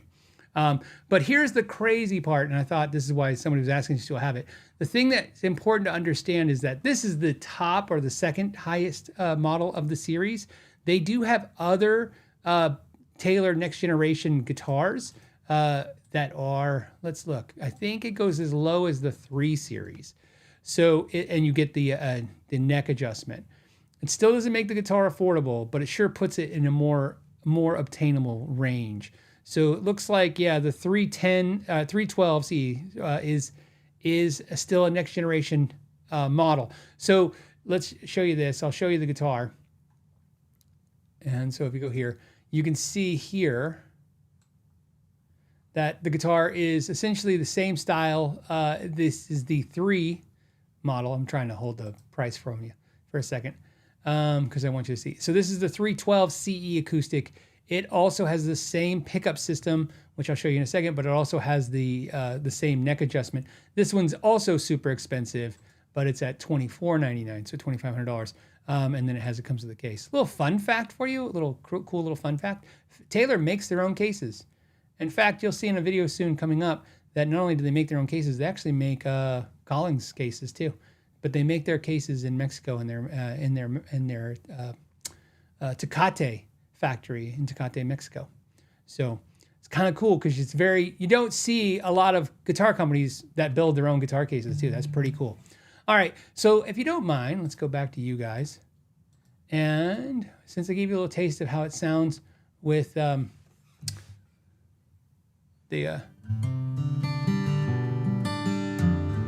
here's a good one. Okay, so Dougal Dog said, seriously, Phil, has there been any pushback concerning how the action control might affect tone and connection to the body? There might be, but I'm going to tell you right now, barring anything, I've had this now for 6 months, and I have played the snot out of it. And so you know, just again, so you guys know, I liked it so much, I actually have another one. Not the same model, I have a different model. So I have 2 Taylor guitars with action control necks. Until I have a problem with it, I'm in love with it. But again, you know, I've been told by some people, you know, out there that have theories that it kills the sound, it changes the way it works, it changes tone. You know, I don't know, because I could tell you that if you took the old 814 CE and you AB'd this, maybe they sound different. That's possible.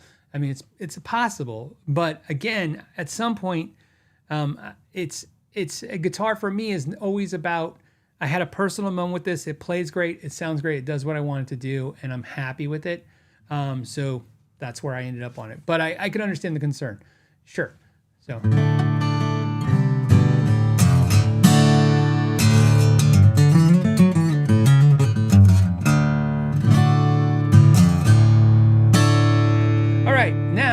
if you don't mind, I'm going to turn on, this is my Fishman acoustic amp, and I have videos on that. I've done all the Fishman amps. So this is a Fishman acoustic amp. We'll do real quick. We'll do that one. Okay, maybe. There we go. All right, so what you're going to hear now is just the, I'll move this out of the way because you don't need it now. So now what you're going to hear is just the acoustic amp. This is direct in. So I plugged in the acoustic amp, and then, of course, you'll just hear a direct feed. There's no miking of the acoustic amp.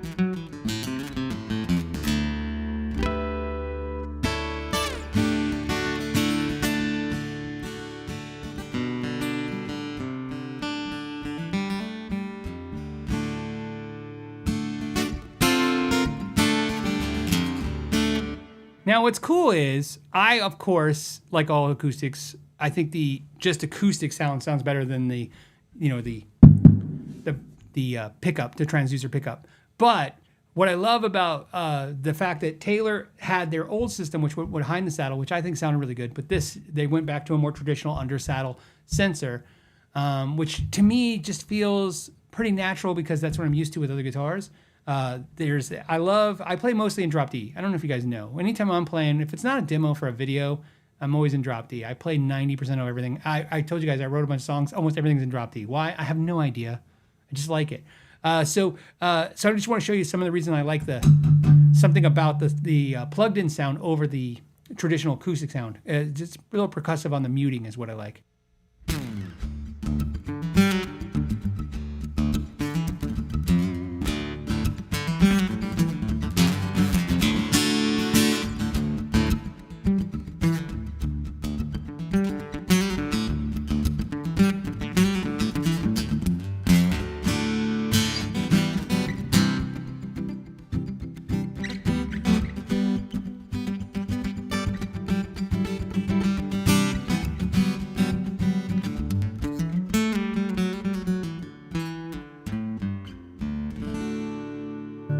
All right, so this is a good time. You get to ask me questions. That's what's cool about sometimes Guitar of the Week. It's just about showing you something I really like, why I like it, why I stuck with it. Here's the other thing that's probably important to mention that is pretty unique for me. This is the original 12 to 56 gauge strings. Because I'm an electric guitar player primarily, usually play 10s on acoustics. So I always put 10s on acoustics. I absolutely love this with the 12s, and I have no reason to change it. And the main reason is because the action is so stupid low. Ooh. I have a thing, watch, I'll show you some funny thing. So I'm learning a song right now, and one of the things that's tough is I'm learning this, and with the action high, I can't do it, which is the...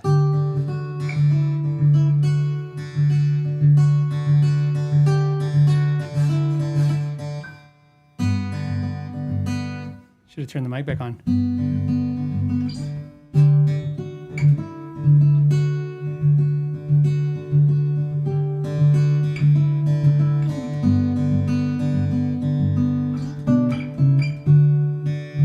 Probably get a copyright strike right now.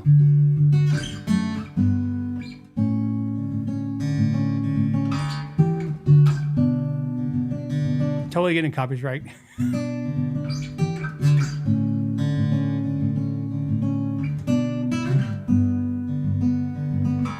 But I have trouble with that song if I can't. Well, this part right here is really hard for me.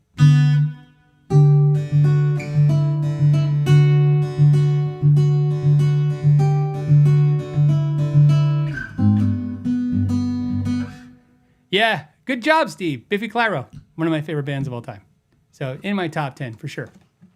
So, So to answer the question, do I still have the Taylor A14? Yes, I still have it. Do I still love it? Absolutely. I love the contoured arm carve right here. You know what? Let me switch cameras. Right here. Ta-da! Look at that. So I love how it kind of contours there. Do I think you need a guitar this expensive? You know what? Nope. Not at all. I would, the sad thing is, they would have done me a huge favor if they would have sent me the 312 CE, because if they sent me the 312 CE and it played like this, if it plays like this and even sounds remotely like this, I would have been so happy with that. But I don't know about you guys, but when I get a guitar and I love it, I know I could have sent it back and got the 312 and saved a crap load of cash. But my experience is, if you love the guitar and you're happy with the guitar, you stick with the guitar. You do not send it back. You'll get, what will happen, what always happens is you'll get the new guitar and it won't be great, and then you'll have given up the guitar, and so I don't know. But I would have never in a million years saw myself as an expensive acoustic owner. I've always been afraid of them because, like I said, I've repaired so many of them in Arizona. So it's a tough one. So I will keep you updated as I do on this guitar over time. And I'll tell you what I'll do. I usually don't do this specifically, but if I ever decide for some reason to get rid of it, or if I have a problem with any of the systems, I will definitely share it with you. So I thought I broke it. So I was playing it one day and I was hitting it really hard right here, trying, getting percussion, right? So doing that, right? Getting that beat going.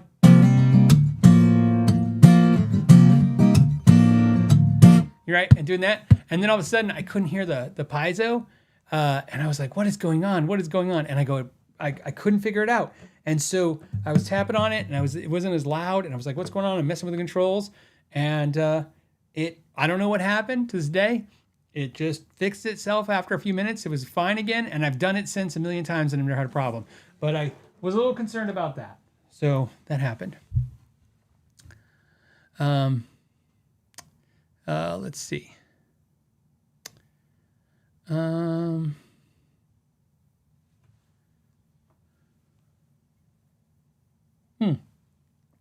Again, if you're asking me a question about the guitar or anything, just put a question mark first.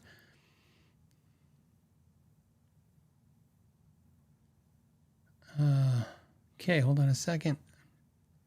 I'm just looking right now. I'm looking for anything specifically about Guitar of the Week.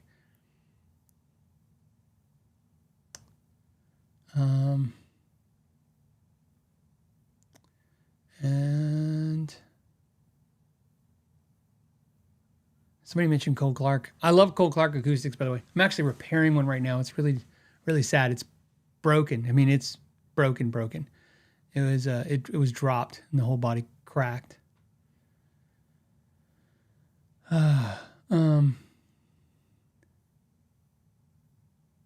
Okay, hold on. I guess I'm good. I don't see any specific questions about it. It's a lot of acoustic jokes. Okay, let's go ahead and go to the next topic then. What's the next topic?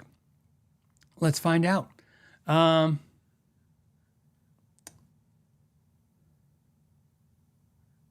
Okay, hold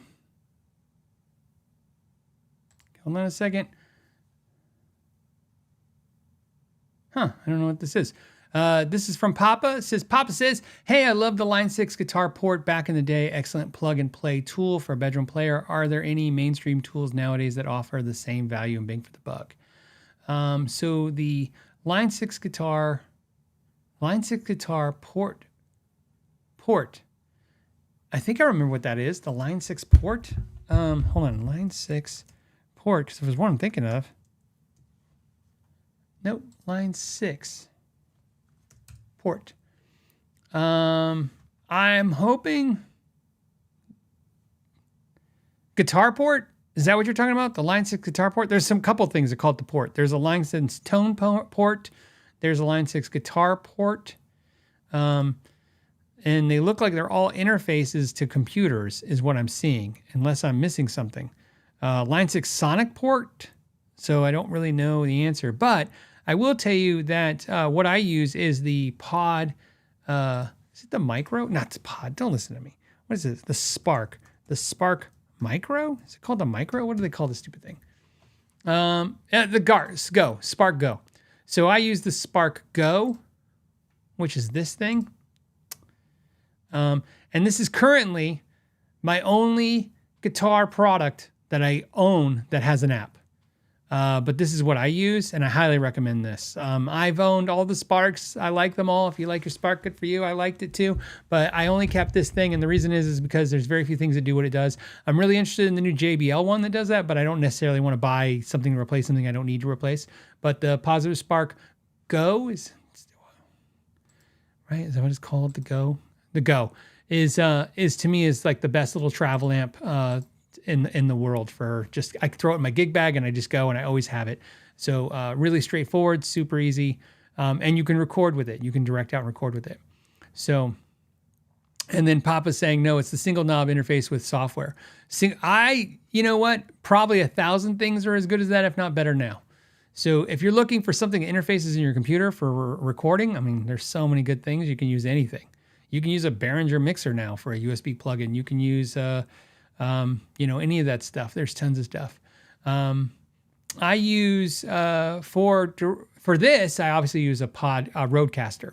So I use Rodecasters. I have all kinds of nicer things. Like I have a it's moved out of the way. It's up there now. What's it called? I have the Neves interface, which is a little bit more pricey. I like the UA stuff. Like if I was looking for, let me put it this way. I'll tell you what I bought my son. How about that? My son needed a interface to record, and so I bought him this. Is what I bought him. He needed something inexpensive, and so I said I'll take care of it. So here is the interface I bought him. And give me a second. Let me scroll. I could have just went in my history. And I'm pulling this up. I would have swore it was $150. Ah, here it is. I was going to say, I know I got something cheaper than that because I'm finding with $260. Here's what I bought him.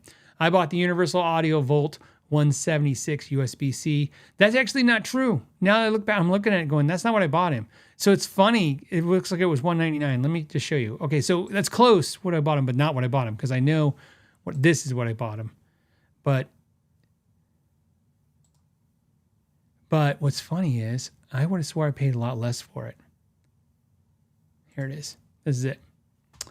Okay, this is what I bought him. But obviously they have the other version too. This is what I bought him. I think out of everything I've tried for the plug and go type recording, I know everybody likes Scarlett. I did not like the Scarlett. When I say I didn't like it, it wasn't that it was bad. It was just, once you go with something like the Neves, you just notice like everything sounds so much better that you're in your recording. So I was trying stuff, and the UA stuff was the only thing that got me as close. I have a video, so you know, where if you go to I compare the Neves to UA, and I talk about that, and same thing. So that's what I bought my son as for his interface. Currently, for interfaces though, if I'm usually doing the podcast or if I'm doing deep dive videos, I'm using Rodecasters. I have a Rodecaster in here. I have a Rodecaster in the shop. And it's just for functionality. It's the preamps in it are not amazing, but it's just my voice being captured, and there's so many cool features in it, and it just does what I needed to do. It works perfect for me. So, but I absolutely love the UA stuff. And I just bought mine from Sweetwater. I will highly, highly recommend this. I will never change my mind ever. I'm just kidding. But I highly recommend this. If you buy any recording product whatsoever, buy it from Sweetwater. Always buy it from Sweetwater. The reason why is Sweetwater has, so when you buy gear at Sweetwater, you get this 2 years service agreement for free. Okay. And I don't know, technically I could go through all the details of it, but what it's going to help you with or serve you. I don't know if it's always going to be a great dividend, but with electronics and recording gear, it absolutely pays dividends. I've had Sweetwater save my ass twice. And one time even more so, where it was like, I got to throw this thing in the trash. I couldn't get it to work. And so, that was actually Scarlett, and Scarlett couldn't get it to work. Nobody could get it to work. And the only reason I got saved was when you call Sweetwater, they have a tech support that gives you free service for the things you buy from them, and they help you with all that stuff. It's like a tech. It's not like your sales engineer going, I had one once too. I mean, it's a tech. And what happened in my case was I was like, I don't know what's going on. And then the tech was just working me through the problems, and he's like, nope, everything's cool. We checked it. I go, that's what Scarlett's saying, but it's not working. And then, because I called Scarlett first, and then the tech goes, hold on a second. And I don't know if you know this, but if you watch some of my videos, you'll know this. At Sweetwater, in the call center, there are rows of offices. And in those offices, there's a representative from almost every major brand. So there's a Roland rep, there's a Fender rep, there's a Gibson rep, there's a Ibanez rep, there's a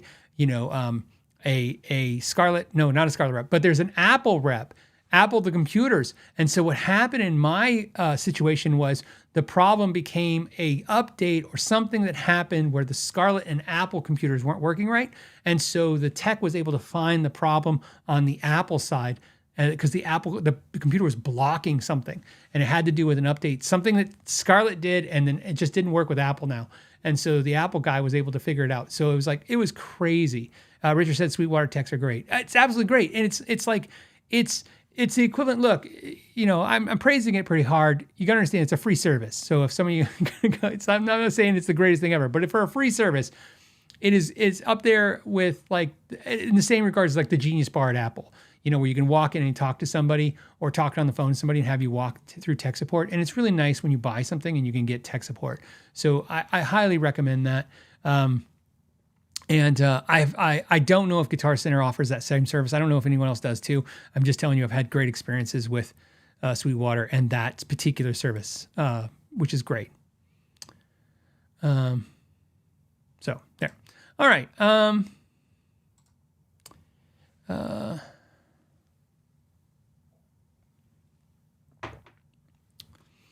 That's funny. From the pages of the voice says, hey, Phil, I think you have an acoustic baritone. No. If I have, is that right? Are you interested in baritone electric guitars? No. Which scale length do you prefer? Not baritone. So what are your thoughts? I have reviewed many baritone guitars. I've probably reviewed an acoustic baritone. I've definitely reviewed electric baritones. I don't own any in my personal collection. If they're here, it's because I'm doing videos with them. It's nothing. Baritones are great for you, not for me. I don't play anything that needs a baritone. I have 7-string guitars. If I need something low tuned for, if I want to, which is usually like playing some kind of thumping thing on the low B string or something, I'll use a 7-string. But even that, I don't need that too much. But it's just one of those things. Nothing wrong with them. They're amazing. And so, I played them, you see me play them and I've demoed them and I've reviewed them and they're great, but I just don't know how, I don't know I don't use it. I don't make any music with it.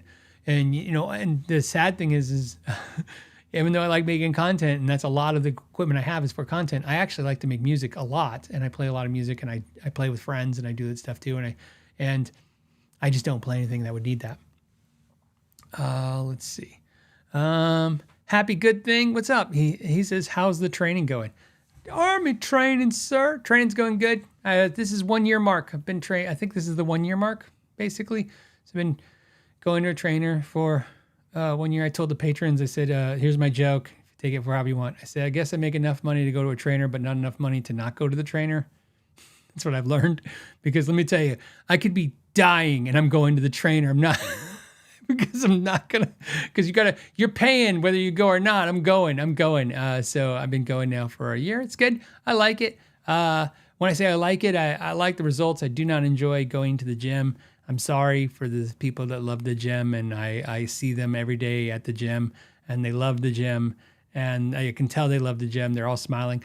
Shauna's, she goes opposite days of me to her trainer, but when she goes to her trainer, I go and I do my workout, and when I'm with my trainer, she goes and does her workout. So we see each other in the gym. She tells me all the time that I look miserable at the gym, because I look miserable at the gym because I am.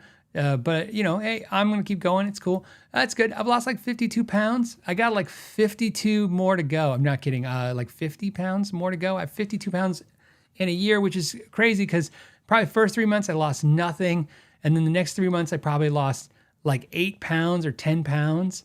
And then like 1 month I lost like, I don't know, 15. It was a lot. It was just nuts. I just killed like 8-10 pounds in a week. And not sure what that was, but something happened. And then when I went to the California trip with Gabe, I lost a lot of money. I lost a lot of money. I don't know what the hell I'm saying. I lost a little weight at the California trip because it was my first trip. This is so boring talk. I'm sorry, guys. It was my first trip. It wasn't a vacation. It was a work trip, but you understand, leaving. It was my first trip since being doing better. I was so hypersensitive to, like I did the Kiesel event in January, but because we stayed there, it was a one-day event and we were at a hotel. I brought a cooler with all my pre-made foods and stuff, right? Hello stuff. But I was so freaking out at the California trip that I just didn't eat. So I lived on like protein bars and protein shakes. Like and so when I came back, I lost probably about 6 pounds that week because I'd been walking all the time. And so that was another jump up. So that was cool. But yeah, that's how it's going. Brooklyn Sound Garage says, how's the eating going? It's fine. I have to eat a calorie deficit every day. I don't have cheat days. I probably could. I'm just not gonna, because you have to understand, I really do not love the gym. So I go and I'm doing everything, but anything to, yeah, you get the idea. Like I look at it like if I have a cheat day, then I just have to go to the gym more, and I'm like, I don't want to go to the gym more. Unfrequently says, but put on muscle. I have lost. Okay, so I don't have my reports. Okay, we'll make this fast.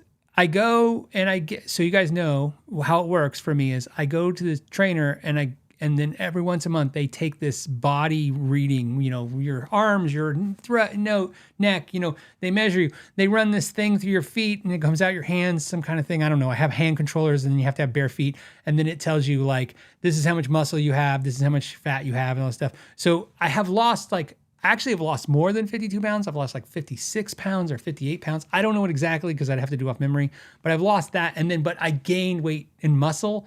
So I've lost fat, but I've exchanged some fat for muscle. So I have more muscle mass now than when I started, which is important.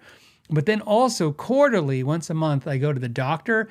And I don't know if you've ever done this, but you breathe in a tube into a machine for 10 minutes. And then that machine gives you a report and tells you how many calories you burn at rest throughout the day. And that sets my calorie deficit. So currently I'm at 16 to 1800 calories per day as a calorie deficit. So that's where I'm at. So how's my eating going? It's fine. It's anyone who's done this can tell you it's impossible to get enough protein. It's almost super impossible to get fiber you need. So supplements of fiber, protein shakes up the wazoo, anything to get the protein and the fiber in there as you can. Because again, I don't have a huge amount of calories. And then when I go to the gym, and this is the last part and it's over, specifically I go on the treadmill multiple times a week and I burn somewhere between 400 to 500 calories per treadmill. And what I'm doing is I'm zeroing out a day. So obviously what I kill 1800 calories a week in the gym because that way if I go a little over each day, so sometimes I have I'm supposed to have 16, 18, but it'll be like 18 to 2000. When I eat a couple of hundred calories a week over on accidents, things happen. By the way, no sugar, no treats like that. There's no I don't have slip ups. That's what I'm trying to tell you. I'm pretty regimented for the most part. If I'm having treats, it's very specific. But what I'm trying to tell you is that no matter what you do, the restaurants lie their asses off. Everybody lies their ass off. So you go and then you find out you actually took in 700 calories when you thought you were taking in 450. So to go to the gym to it a lot further when there's mistakes in the calorie counts. It's the most boring thing ever. I could literally put you all to sleep. And that's it. And then Vanilla Slice said 400 calories in the treadmill is like an hour. It depends. It depends on it. I really told you I don't like the gym. So, the more weight you lose, the less calories you burn per minute, right? Or per hour, per minute, whatever. And so, it's harder to hit that number as I lose weight, but I just incline the crap out of the treadmill. If I'm on the treadmill, it's a 15 incline and I do 15 incline at speed 3. And then sometimes I reduce down to 2.8 because I'm tired. And then Shauna says I look miserable. So there you go. All the stuff. And Brian says, no sugar, just kill me now. Look, you're going to get sugar. You get sugar. I get sugar. I put ketchup on certain things and, you eat a lot of fruit, and I sometimes have there's these, this could bore the crap out of it. I eat these skinny They get them at Costco. It's like a dark chocolate and peanut butter thing. And it's like 80 calories. So you can have chocolate. I mean, you have some sugar, but like what I mean by no sugar is there's no like sugar in your coffee, no sugary drinks, no adding sugar to anything, no tangible desserts. And then of course you're reducing carbs. It's fun. It's all great. It's good. And no gravy. Thank you, Tumbleweed Rancher. You're absolutely right. It was really tough for me to give up the gravy when the trainer's like, don't even think about putting gravy on things. I'm like, I'm not. Don't worry, I'm not thinking about it. So, and then like I said, I don't want you guys think that I'm eating some kind of weird like grilled chicken and lettuce all the time. I mean, I eat everything. I just, like I said, it's just reduce carbs, increase protein, and calorie deficit all the time, and then go to the gym and apparently look miserable for periods of time. All right. For whom the smell tolls. Nice sign on. Says our Dana Electro is made in the same Korean factory as Reverend. Why am I saying Reverb? As Reverend. Nope. Reverend is made at the Mirror factory, and you know what? Dana Electro is made at the Mirror factory. Yes, you are correct. They are made in the same factory. Dana Electro is not. I used to think they're not made at World. I think they're made at Mirror. So I believe they are made at the same factory. So and it says OG USA Reverence kind of remind me of Dana Electros. Yeah, me too. Same thing. Same kind of composite kind of materials and hollow. Yeah, same deal. Dana Electros to me are still the guitars that punch way above their weight, even though their prices skyrocketed over the last 5 years, like everybody else. From when you can pick this guitar that I'm pointing at behind me, for $350. Now it's like $600. It's still at $600. It's still pretty, good. You know what I mean? It's pretty good. I'll since you guys asked me about the weight journey, I'll tell you my joke I told my daughter at the end of the show. So, all right, it's she asked me a very important question about health and this journey, and I'll tell you at the end. All right,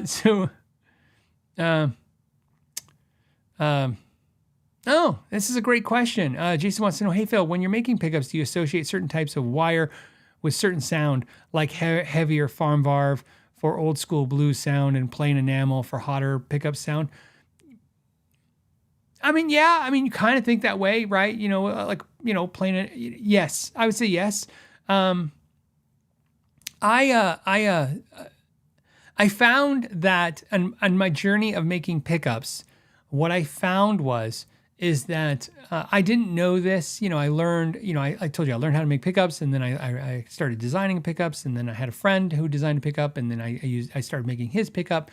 And then I made another generation pickup from that, and another generation, and now I'm in my third generation. This is the third generation of the Northern Lights that's currently exists pickup. And what I can tell you is that I think one of the things that's nice about not having any history making pickups, like Gibson or Fender or Seymour Duncan or even Dimarzio, is that I don't have, or think of this. Like I use this all the time. This is a good example. Let me stick with it.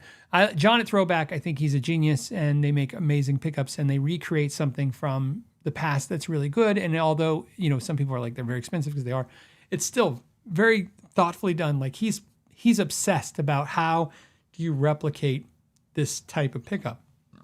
Okay, so a good example.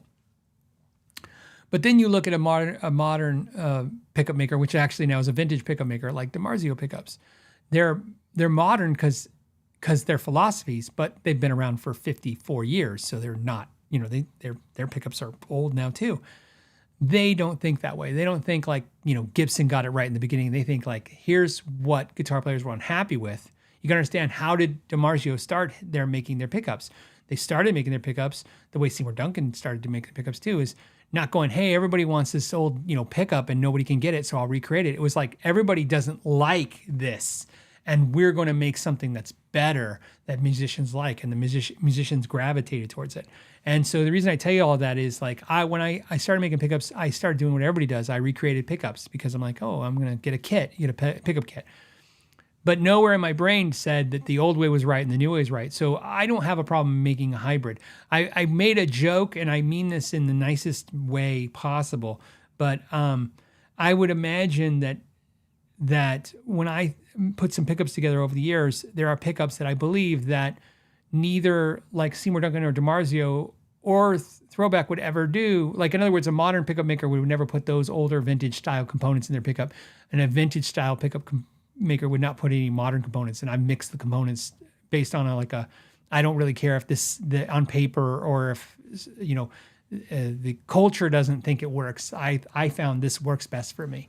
Like, I think it works good. So that's why I kind of approach that way. And again, you're not going to reinvent the wheel. Nothing I did is new or innovative or interesting in that way. And that's not the point either. The point is, I just thought, hey, I'll actually tell you a simple philosophy, a simple way of thinking. I thought, hey, I like it when the pickup has a softer, not so, punchy sound. I like it when, like I said, when you hit a string and I feel like the string just sustains forever. But then I feel like they are not hitting the amp hard enough in the front end. So you use a boost pedal, like a clean boost. And then you go, well, what will get me closest to giving me those two things together? And that's all I cared about. And there's pickups that do that out there too as well. But I was looking for something else different too. Okay. Okay, something about sugar in your tea, whiskey in your water. Okay. Oh,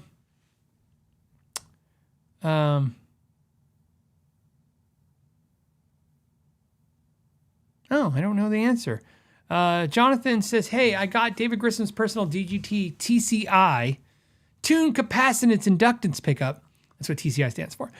Bridge pickup from his reverb sale. Since the DGT pickups aren't sold standalone, which PRS neck humbucker should I pair with it? It's for an S2 standard 24. I would go with, I personally like the 5909. I think that's a good pickup to go for. I don't know how aggressive, I don't remember the DGT, how aggressive it is. I would assume the one that you bought isn't the one from the SE. I remember I've only had the DGT SE guitar. So I would imagine that if it's a TCI pickup, it might pair better with the 5708, right? So something like that. But I like the 5909s a lot. So that's a way to go too for that pickup. But both those are great. Go with something vintage, I would say. It's just based on what I feel like Dave Grissom's likes and dislikes are. Steve Be The Real. I never noticed it says the. I thought it says Steve Be Real. I swear I've read it that way, and I know, but looking at it, I know it's right. It's always been Steve Be The Real. Steve Be The Real says, hey Phil, both you and Gabe like the new Taylor action control neck for acoustics. Can you explain why that feature doesn't negatively affect sustain? I don't know that it doesn't affect sustain. It's one of those things again. Does carbon fiber rods affect sustain? Probably.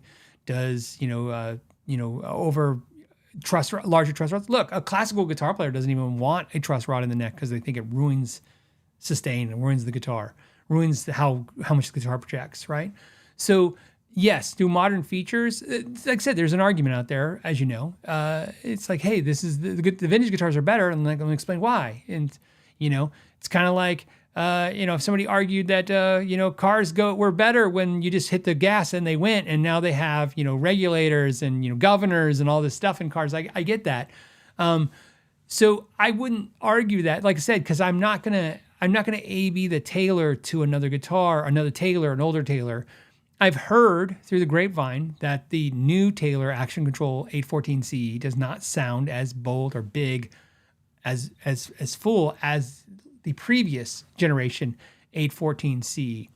However, like I told you, my Martin right there, which will eventually be a guitar of the week. We'll do guitar of the week, the Martin too. Shauna believes that Martin sounds better than my Taylor. Now, when I say that, I was playing them and I go, which one sounds better? She's like, the Martin. I'm like, okay. Now, I have another Taylor acoustic that I actually does not play as nice through luck of the draw. It also has an action control neck, and it does not play as nice as this 814C. Because again, you can only put so much tech, engineering, and then the truth is, like I told you, wood is wood. That's why I told you I was going to take a chance on not keeping this 814C and going a different way. So that acoustic, which has a much bigger, warmer sound than this Taylor, and that has an action control neck too, but it's much bigger sounding. I mean, it's a much fuller sounding acoustic than this 814CE. And when I AB'd that against my Martin, Shauna said she still liked the Martin. So when somebody goes, Martin sound better, I mean, if that's what you think, great. What I can tell you is two things. The Taylor records amazing. It just, the microphones like it. It sounds good. I mean, keep in mind, I'm not really mic'd up here correctly, but you get the idea. It's just different that way. But my problem is for acoustic forever, like Cole Clark's was some of my favorite acoustic guitars because again, they play great, but I think their pickup system is one of the best sounding pickup systems ever made. It just sounds amazing. But like I told you, I live in a desert and acoustics, especially high-end acoustics, do not do well in dry climate. Currently, it's good in here. It's 51% humidity, which is where we usually keep it in the office, about 45 to 55% humidity, and it does okay. But I think I would emotionally have a meltdown if I had a guitar this expensive and the neck needed a reset or it needed to be totally redone. So yes. Yeah, because like I said, it's a really big deal to have an acoustic that can not need massive repairs or adjustments. So Farmer Stan says this or that, Taylor versus Martin. We could do that. I mean, the funny thing about that is what I'd be really interested to know is if you, like I said, recorded through a microphone, transferred to the internet, would the Martin still win? I actually don't think so, but who knows? We could do that. We could do it this or that like that. Ellen says, I'm with Shauna. Martins are perfection. Martins are amazing. If I could get my Martins to play like this, I'd be a little happier. My Martins play great, but this is ridiculously good. So this plays nicer than my Emerald, which is crazy. So, and then I have other reasons for liking Taylor as well, which is, you'll see when I have a little mini documentary coming about Taylor about, and a lot of the patrons have seen pieces of it about how they treat their employees, about how they treat the environment, about the other products they make. That's top secret. It's not top secret. Okay. Let's see. Metro says Martins are the only brand that is worth the money. All right. I mean, I get it. It's because you like them. I like them too. I have a Gibson acoustics too, by the way. I like guitars. I like them all. I just think every guitar is different. Perfect example. I love Gibsons. Like I said, my SG is one of my favorite guitars. It's one of my go-to guitars. It plays amazing. And I would argue that if you told me, Phil, I said it when I did the interview with Gabe, my three favorite guitars by far is my Mira that I've had since 2013, my Delos, and my Gibson SG. But if I could keep one of those guitars, I would probably keep the Delos just because it plays the best. Again, I would argue out of those three, I think out of those three, the SG sounds the best. But the Delos plays the best. And I'm always going to, if I ever had one, like if anyone ever said, hey, you only have one guitar, whatever I pick is going to be because it plays amazing. So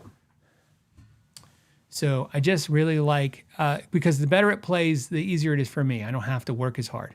And that's a really big deal because if you're not an amazing player, you need as much help as you can get. Or more importantly, not help, you need less obstacles. You need to minimize the obstacles. Okay.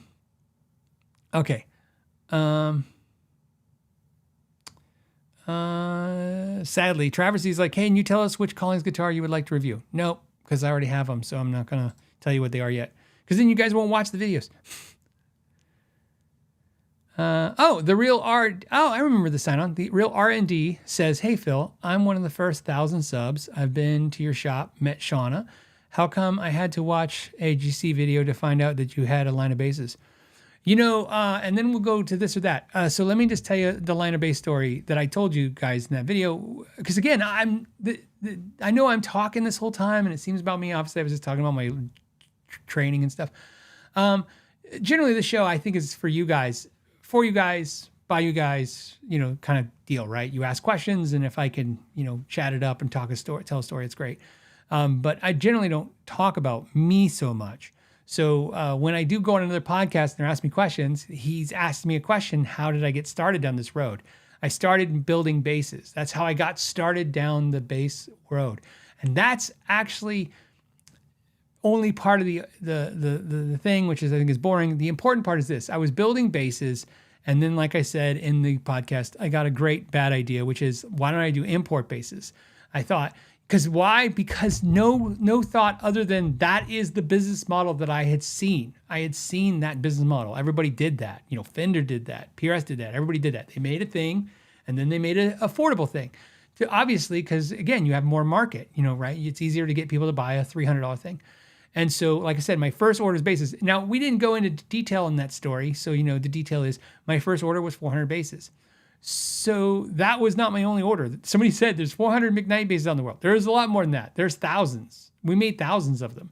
The important part is we sold a lot. It did well for us as an instrument. So I would make the USA ones mine, and then, which we didn't do very many because they're expensive, but we would do the import ones. And that's how I got into owning a store, because what happened was when I was selling the basses to stores, and I didn't know the market. I didn't understand that how this industry worked.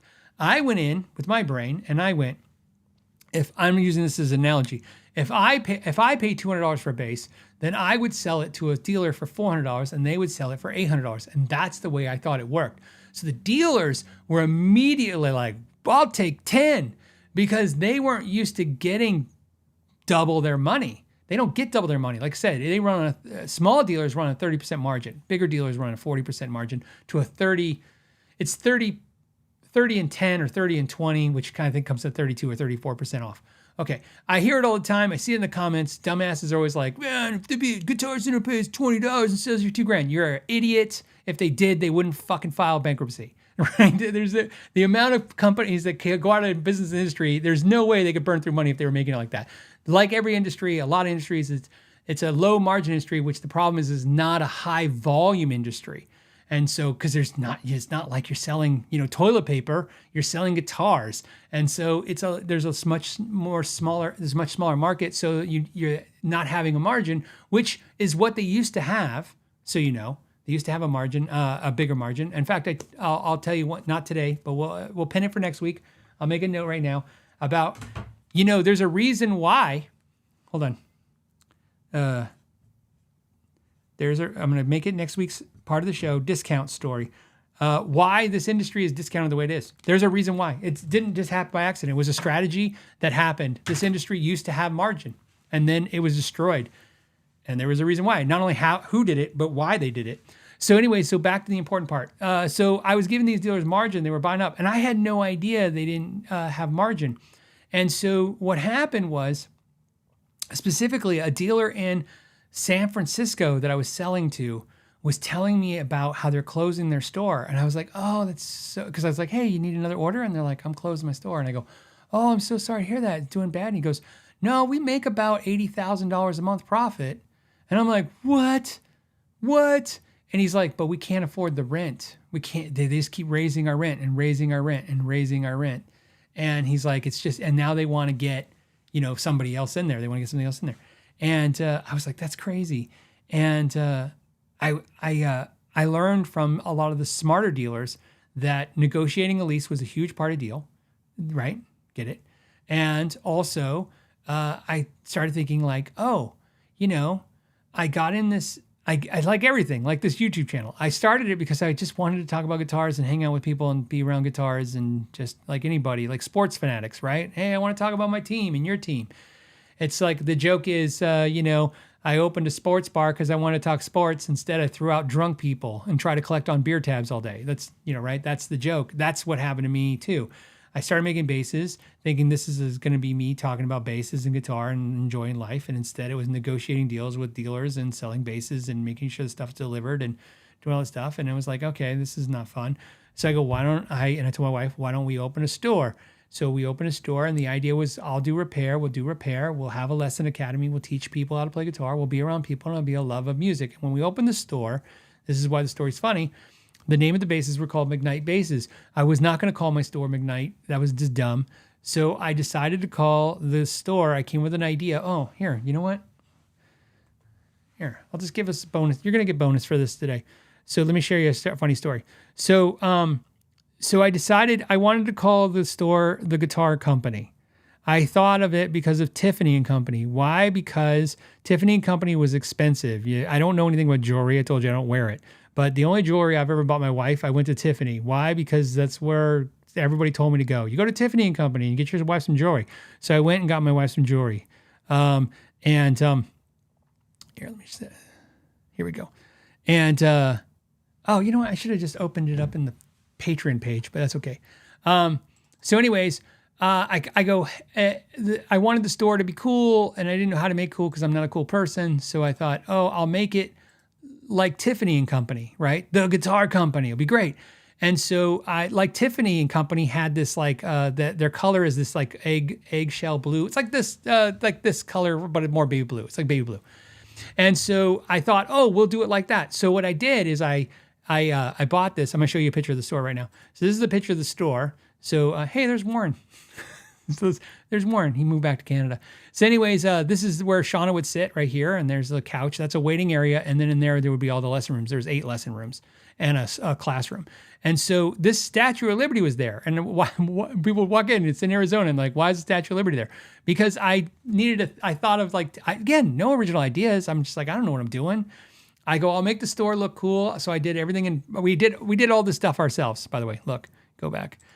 We did the faux brick. We got this brick. It's black and red. You get it at Lowe's, but we painted all of the fake gray mortar in it. And then this was just the MDF slat wall, but then I spray painted it silver, and then I used a round sander and made it look like steel.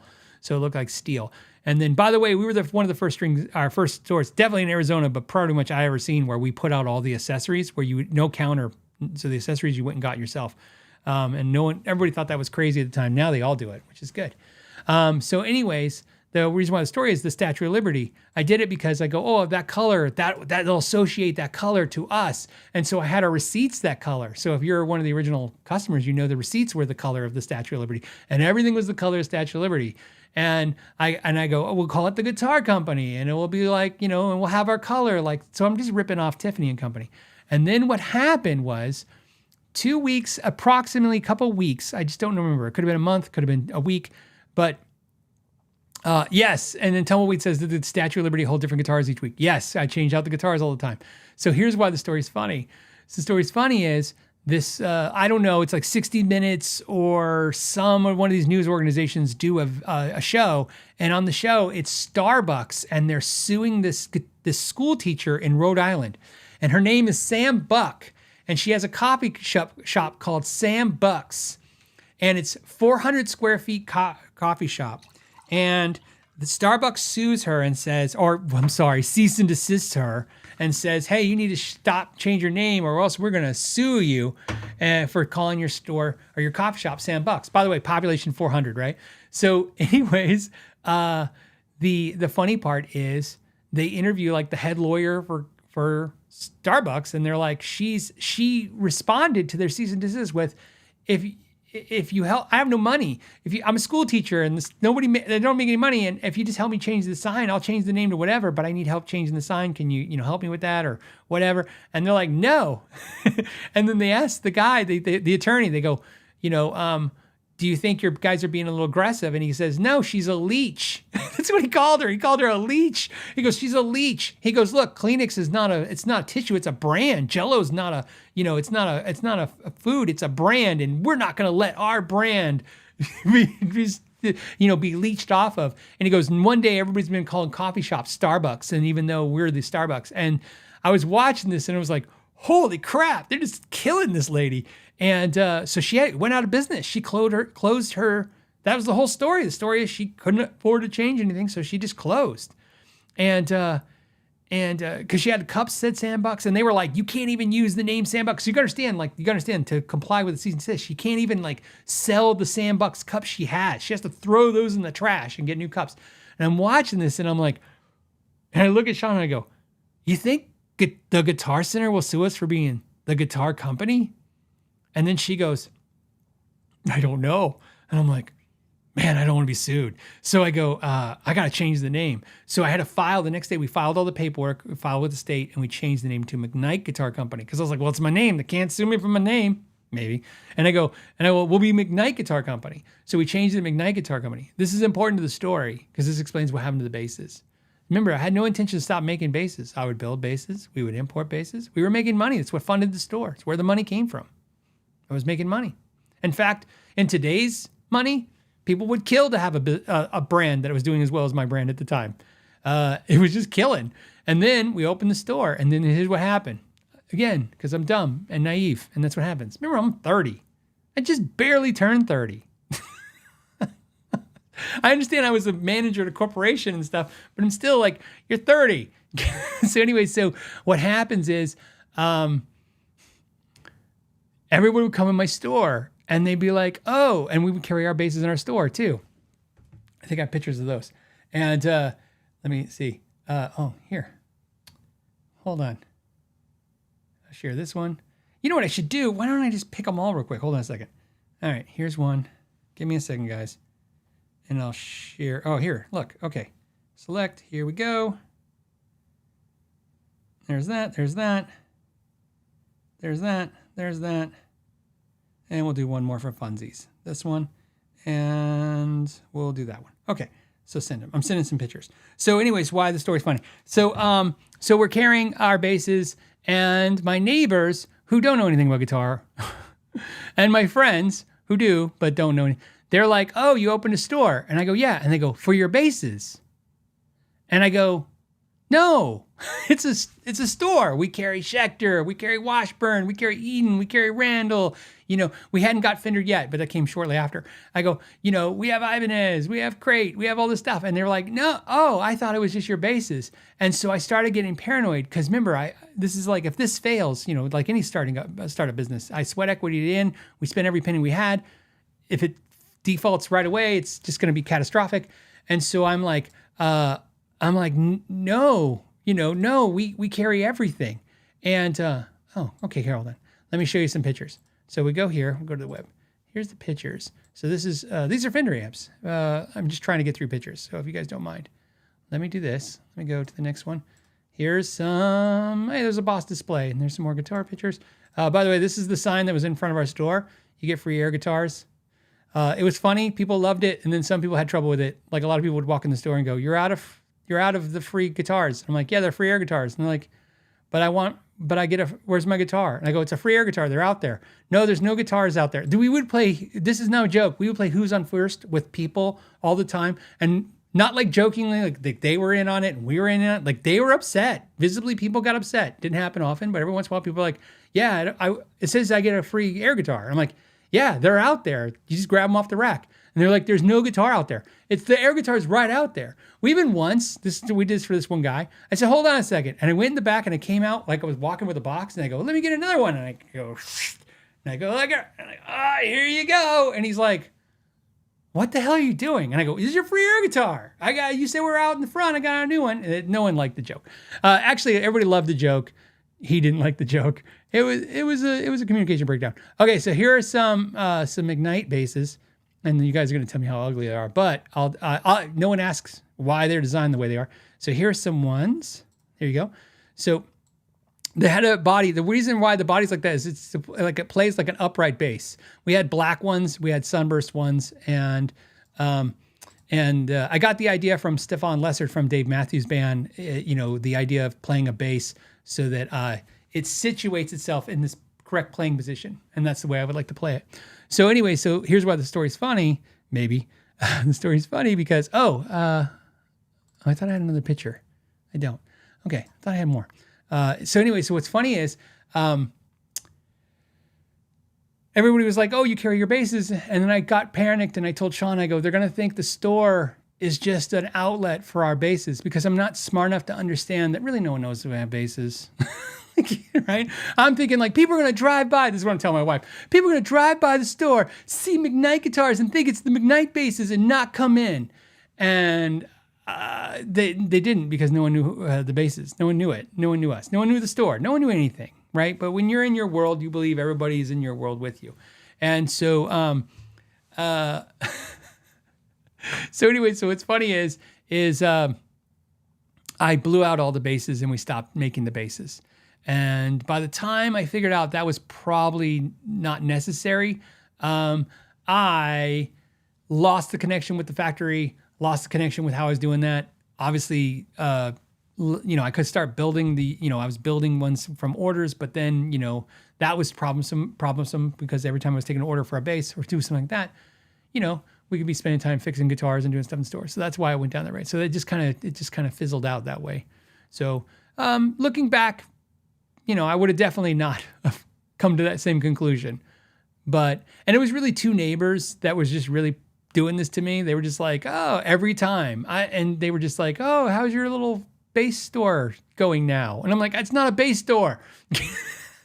And for those that maybe don't understand, in the United States at the time, which is why I was in the basses, there was a lot of high-end bass guitar shops. Bass Central, the bass place was in Scottsdale, Arizona, and moved later to Glendale, Arizona. So you gotta understand, my other concern was they would also think we're like the bass place, like a standalone little specialty store of just high-end basses. And I was like, no, we're a guitar store. They're not gonna understand. I know guitar is in the name, but it was confusing. So that's how that went. and then we just put the focus on the store. And as we've talked about, the store took off very quickly. So that kind of worked. We were in that store. The first store was 1,400 square feet. And we were in that store not quite 2 years. We were in that store just shy of 2 years. And then we moved to 3,400 square feet because we needed a bigger space. So, and then we were in that spot for almost 11 years. So until YouTube happened, whatever the YouTube thing happened. Okay. Let's see. Let's do this or that. Okay. Let's go ahead. I'll do the thing recording. Ready? And now it's time for this or that. All right. I'm going to be quick on this or that because we went in a little overtime. I'm sorry we went in overtime, but I thought I'd tell the story. What are we doing today? We're going to do pedals. This one was another request. We're taking requests now, like songs. And here we go. We got a guitar. This is important. We have a guitar. We're running through a D. Kowalski Enigma amp that you guys saw last week. We're running through that. We're going to be running the amp clean. There'll be no overdrive from the amp. We're going to be running a Strymon Flint reverb. We're running the Echoplex delay pedal. That is our delay and reverb sound. Let's go ahead and turn on the guitar mics. Guitar-wise, we have a Paul Reed Smith and a Bluetiful. It's Bluetiful. Gosh, that's got to be its name right now. It's Bluetiful. That's its real name. Bluetiful. It's blue. It's beautiful. This is a Bluetiful PRS special. And so you get a little clean. Let me give you a little bit more sample of the clean. We'll start with the neck pickup. Neck pickup is in single coil mode. Switching to this camera right here. I'll move my mug out of your way. And here we go. Let's see, we're in tune. Close enough. Here we go.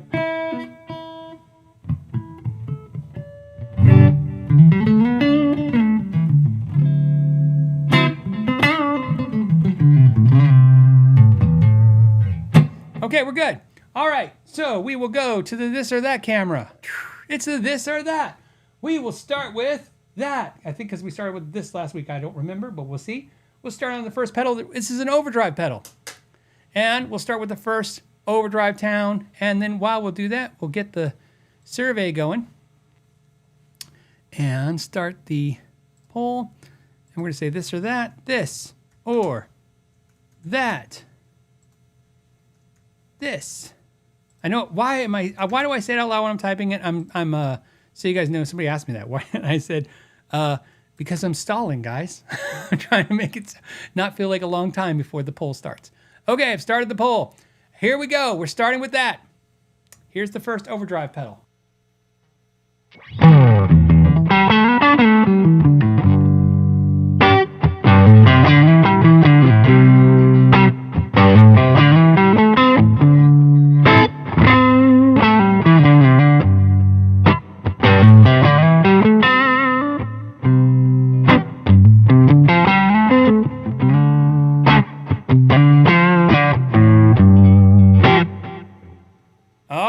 Let's go to this.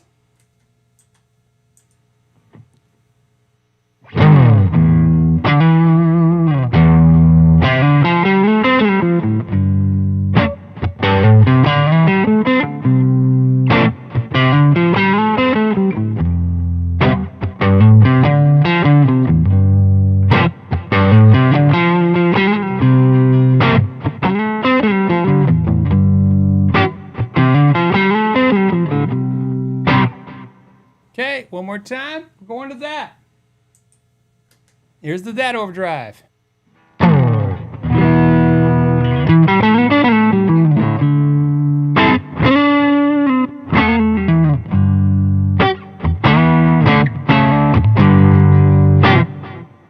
Okay, we're going to go back to the this overdrive.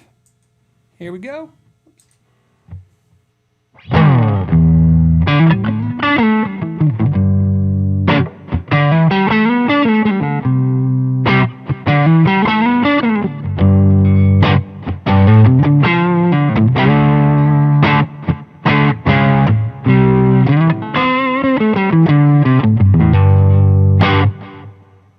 Okay, and last, we're going to stay on this. We're going to do the bridge pickup. This is a bridge humbucker, and then we'll do both pedals, starting with the this pedal.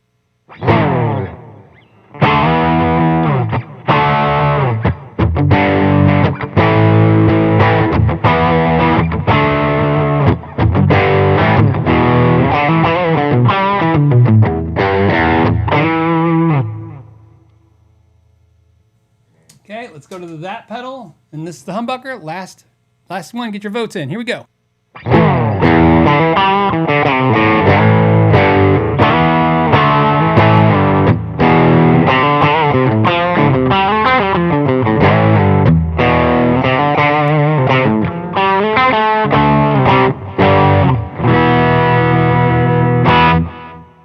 Okay, so we have done it.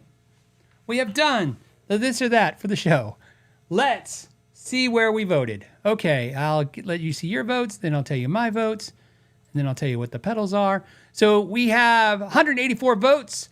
We are at this at 27%. I'm going to say it's a landslide for that. So unless you guys want to, here we go to me there. Unless you guys want to get in that last try to get this to win, but I don't think it's going to happen. We got 210 votes. I'm going to go ahead and end it. And we ended it. And so here is the official this or that this week. Which one won? It was, if I can screen grab it, I need to screen grab it. There you go. It was that at 69%. That was the winner at 69%. And here is where it gets fun. What did you pick? And did I agree with you? Let's swing out the arm. I picked that as well. So last week, we did the Maxon OD808 versus the TS10, the $400-ish vintage, no longer made Ibanez tube screamer. And you guys said that the OD8 was the best. So I put the OD8 Overdrive by Maxon against the HX1 Line 6 Stomp and the Scream 808, which is their version of an 808 copy. And so obviously, we all picked the Maxon. I don't know about you guys though. It was close. Like I give it the Maxon. There was something texturally better about it. It seems like it was just, the notes sounded a little bit more fuller. It didn't sound, it just sounded better. But what's funny is I don't know about you guys. I mean, obviously I have the placebo effect. I knew what I was doing, which one which. But with you guys, I didn't detect the HX1 having like a digital tone or sounding thin or weird. It just the 808 one. In fact, I would argue the HX1 did great.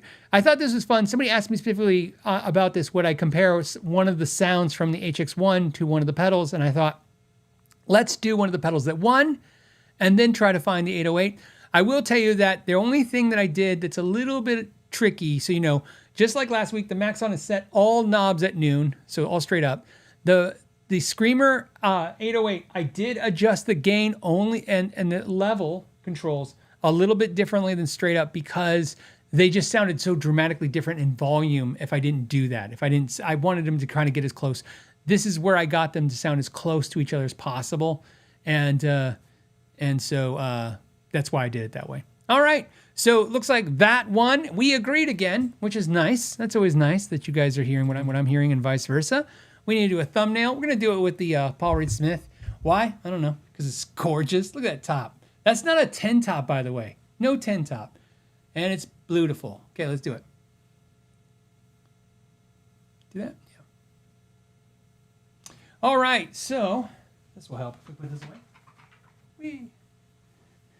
All right, we did another episode. We did it. We've solved all the problems in the industry, which is good.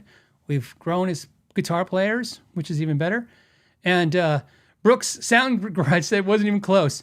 You know, it's funny, in the room, it's pretty close, but yes, absolutely the 808 sounded better, the Maxon. So, and again, you kind of hope that it would, right? I mean, this is one of those things, like, I guess if the Line 6 digital modeler sounded as good as the real thing, what's the point of having the real things, right? And so it's really good. All right. On that note, I want to thank everybody for a fun show, and I had some nostalgia today, and we learned some stuff, and you guys are awesome. The moderators are awesome as always. I want to thank you for helping out so much, and I will see you guys next Friday. Also, look for videos in between the week, and if you like standalone clips of this show, check out the Know Your Gear channel, where we put clips with a little bit more texture, a little bit more stuff, sometimes more more information. So, and on that note, I'll let you go. Till next time, know your gear. The Know Your Gear podcast.